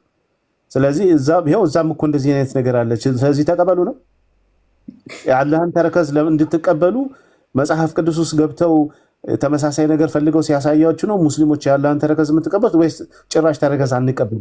የአላህ ተረከዝ ምን አይነት ነው? ምንድነው ተረከዝ ሲባል ሊትራሊ ተረከዝ ነው ወይስ ምሳሌ ነው? እሱን ጠይቁ ሙስሊሞች። እና እዚህ ውርውር የምትሉ ኡስታዞችም ማስረዳት ያለባችሁ የአላህ ተረከዝ ምንድነው? ምን ለማለት ተፈልጎ ነው? ሐዲሱ እንደዛ የሚለው ባት ሲባል ምን ለማለት ተፈልጎ ነው ብላችሁ መልስ ትሰጣላችሁ እንጂ ክርስትና ውስጥ መደበቅ፣ የውሸት ድራማ መስራት፣ ሰዎችን ሰብስቦ ማታለል፣ ቢዝነስ መሸቀል መልስ አይሆንም። እፎይ ደህና አድርጎ ስለወጋችሁ በጣም ስትፍጨረጨሩ እያየን ነው። ባይዘው እፎይ እውነት ለመናገር የሰራው ስራ ልትኮራ ይገባል። አንተ አንድ ቀን በተወያየው ውይይት የወር ሙሉ 2 ወር ሙሉ እየተጨቃጨቁ ነው። በድራማ ውስጥ እንዲቆዩ በውሸታቸው ውስጥ እንዲቆዩ አድርጋቸዋል። ሰው በራሱ ውሸት ሲጽናና የመጨረሻ ውድቀቱ መጀመሪያ ይሆናል ማለት ነው። ሰው በውሸቱ ሲጽናና በእውነት ሳይሆን ማለት ነው። ስለዚህ ሙስሊሞችም የምትጠይቁት እዚህ ቲክቶክ ላይ ያላችሁ ስኮላር ነን የምትሉ እስልምና አቃቢ ነን እንጠብቃለን የምትሉ የተነሳውን ጥያቄ እፎይ ያመጣውን ለውጥ መነቃነቅ በክርስትና መጽሐፍ ወይ በክርስትና አስተምሮ ልትሸፍኑት አትችሉም። ቀጥታ መልስ ስጡ። አስገብታችሁ ብዙዎቹ ጥያቄ ተፈጥሮብናል፣ እምነታችን ላይ ጥርጣሬ አምጥቶብናል፣ ምንድነው እያሉ ነው አይደል? በቃ መድረክ አዘጋጁ። እፎይ ላነሳቸው ጥያቄዎች መልስ እንሰጣለን ብላችሁ ሰብስባችሁ አስነግራችሁ የአላህ ባት ማለት ምን ማለት ነው? ባቱ ከቁርጭምጭሚቱ ጋር የተያዘ ነው ያልተያዘም ነው ተብሎ የተጠየቀው መልሱ።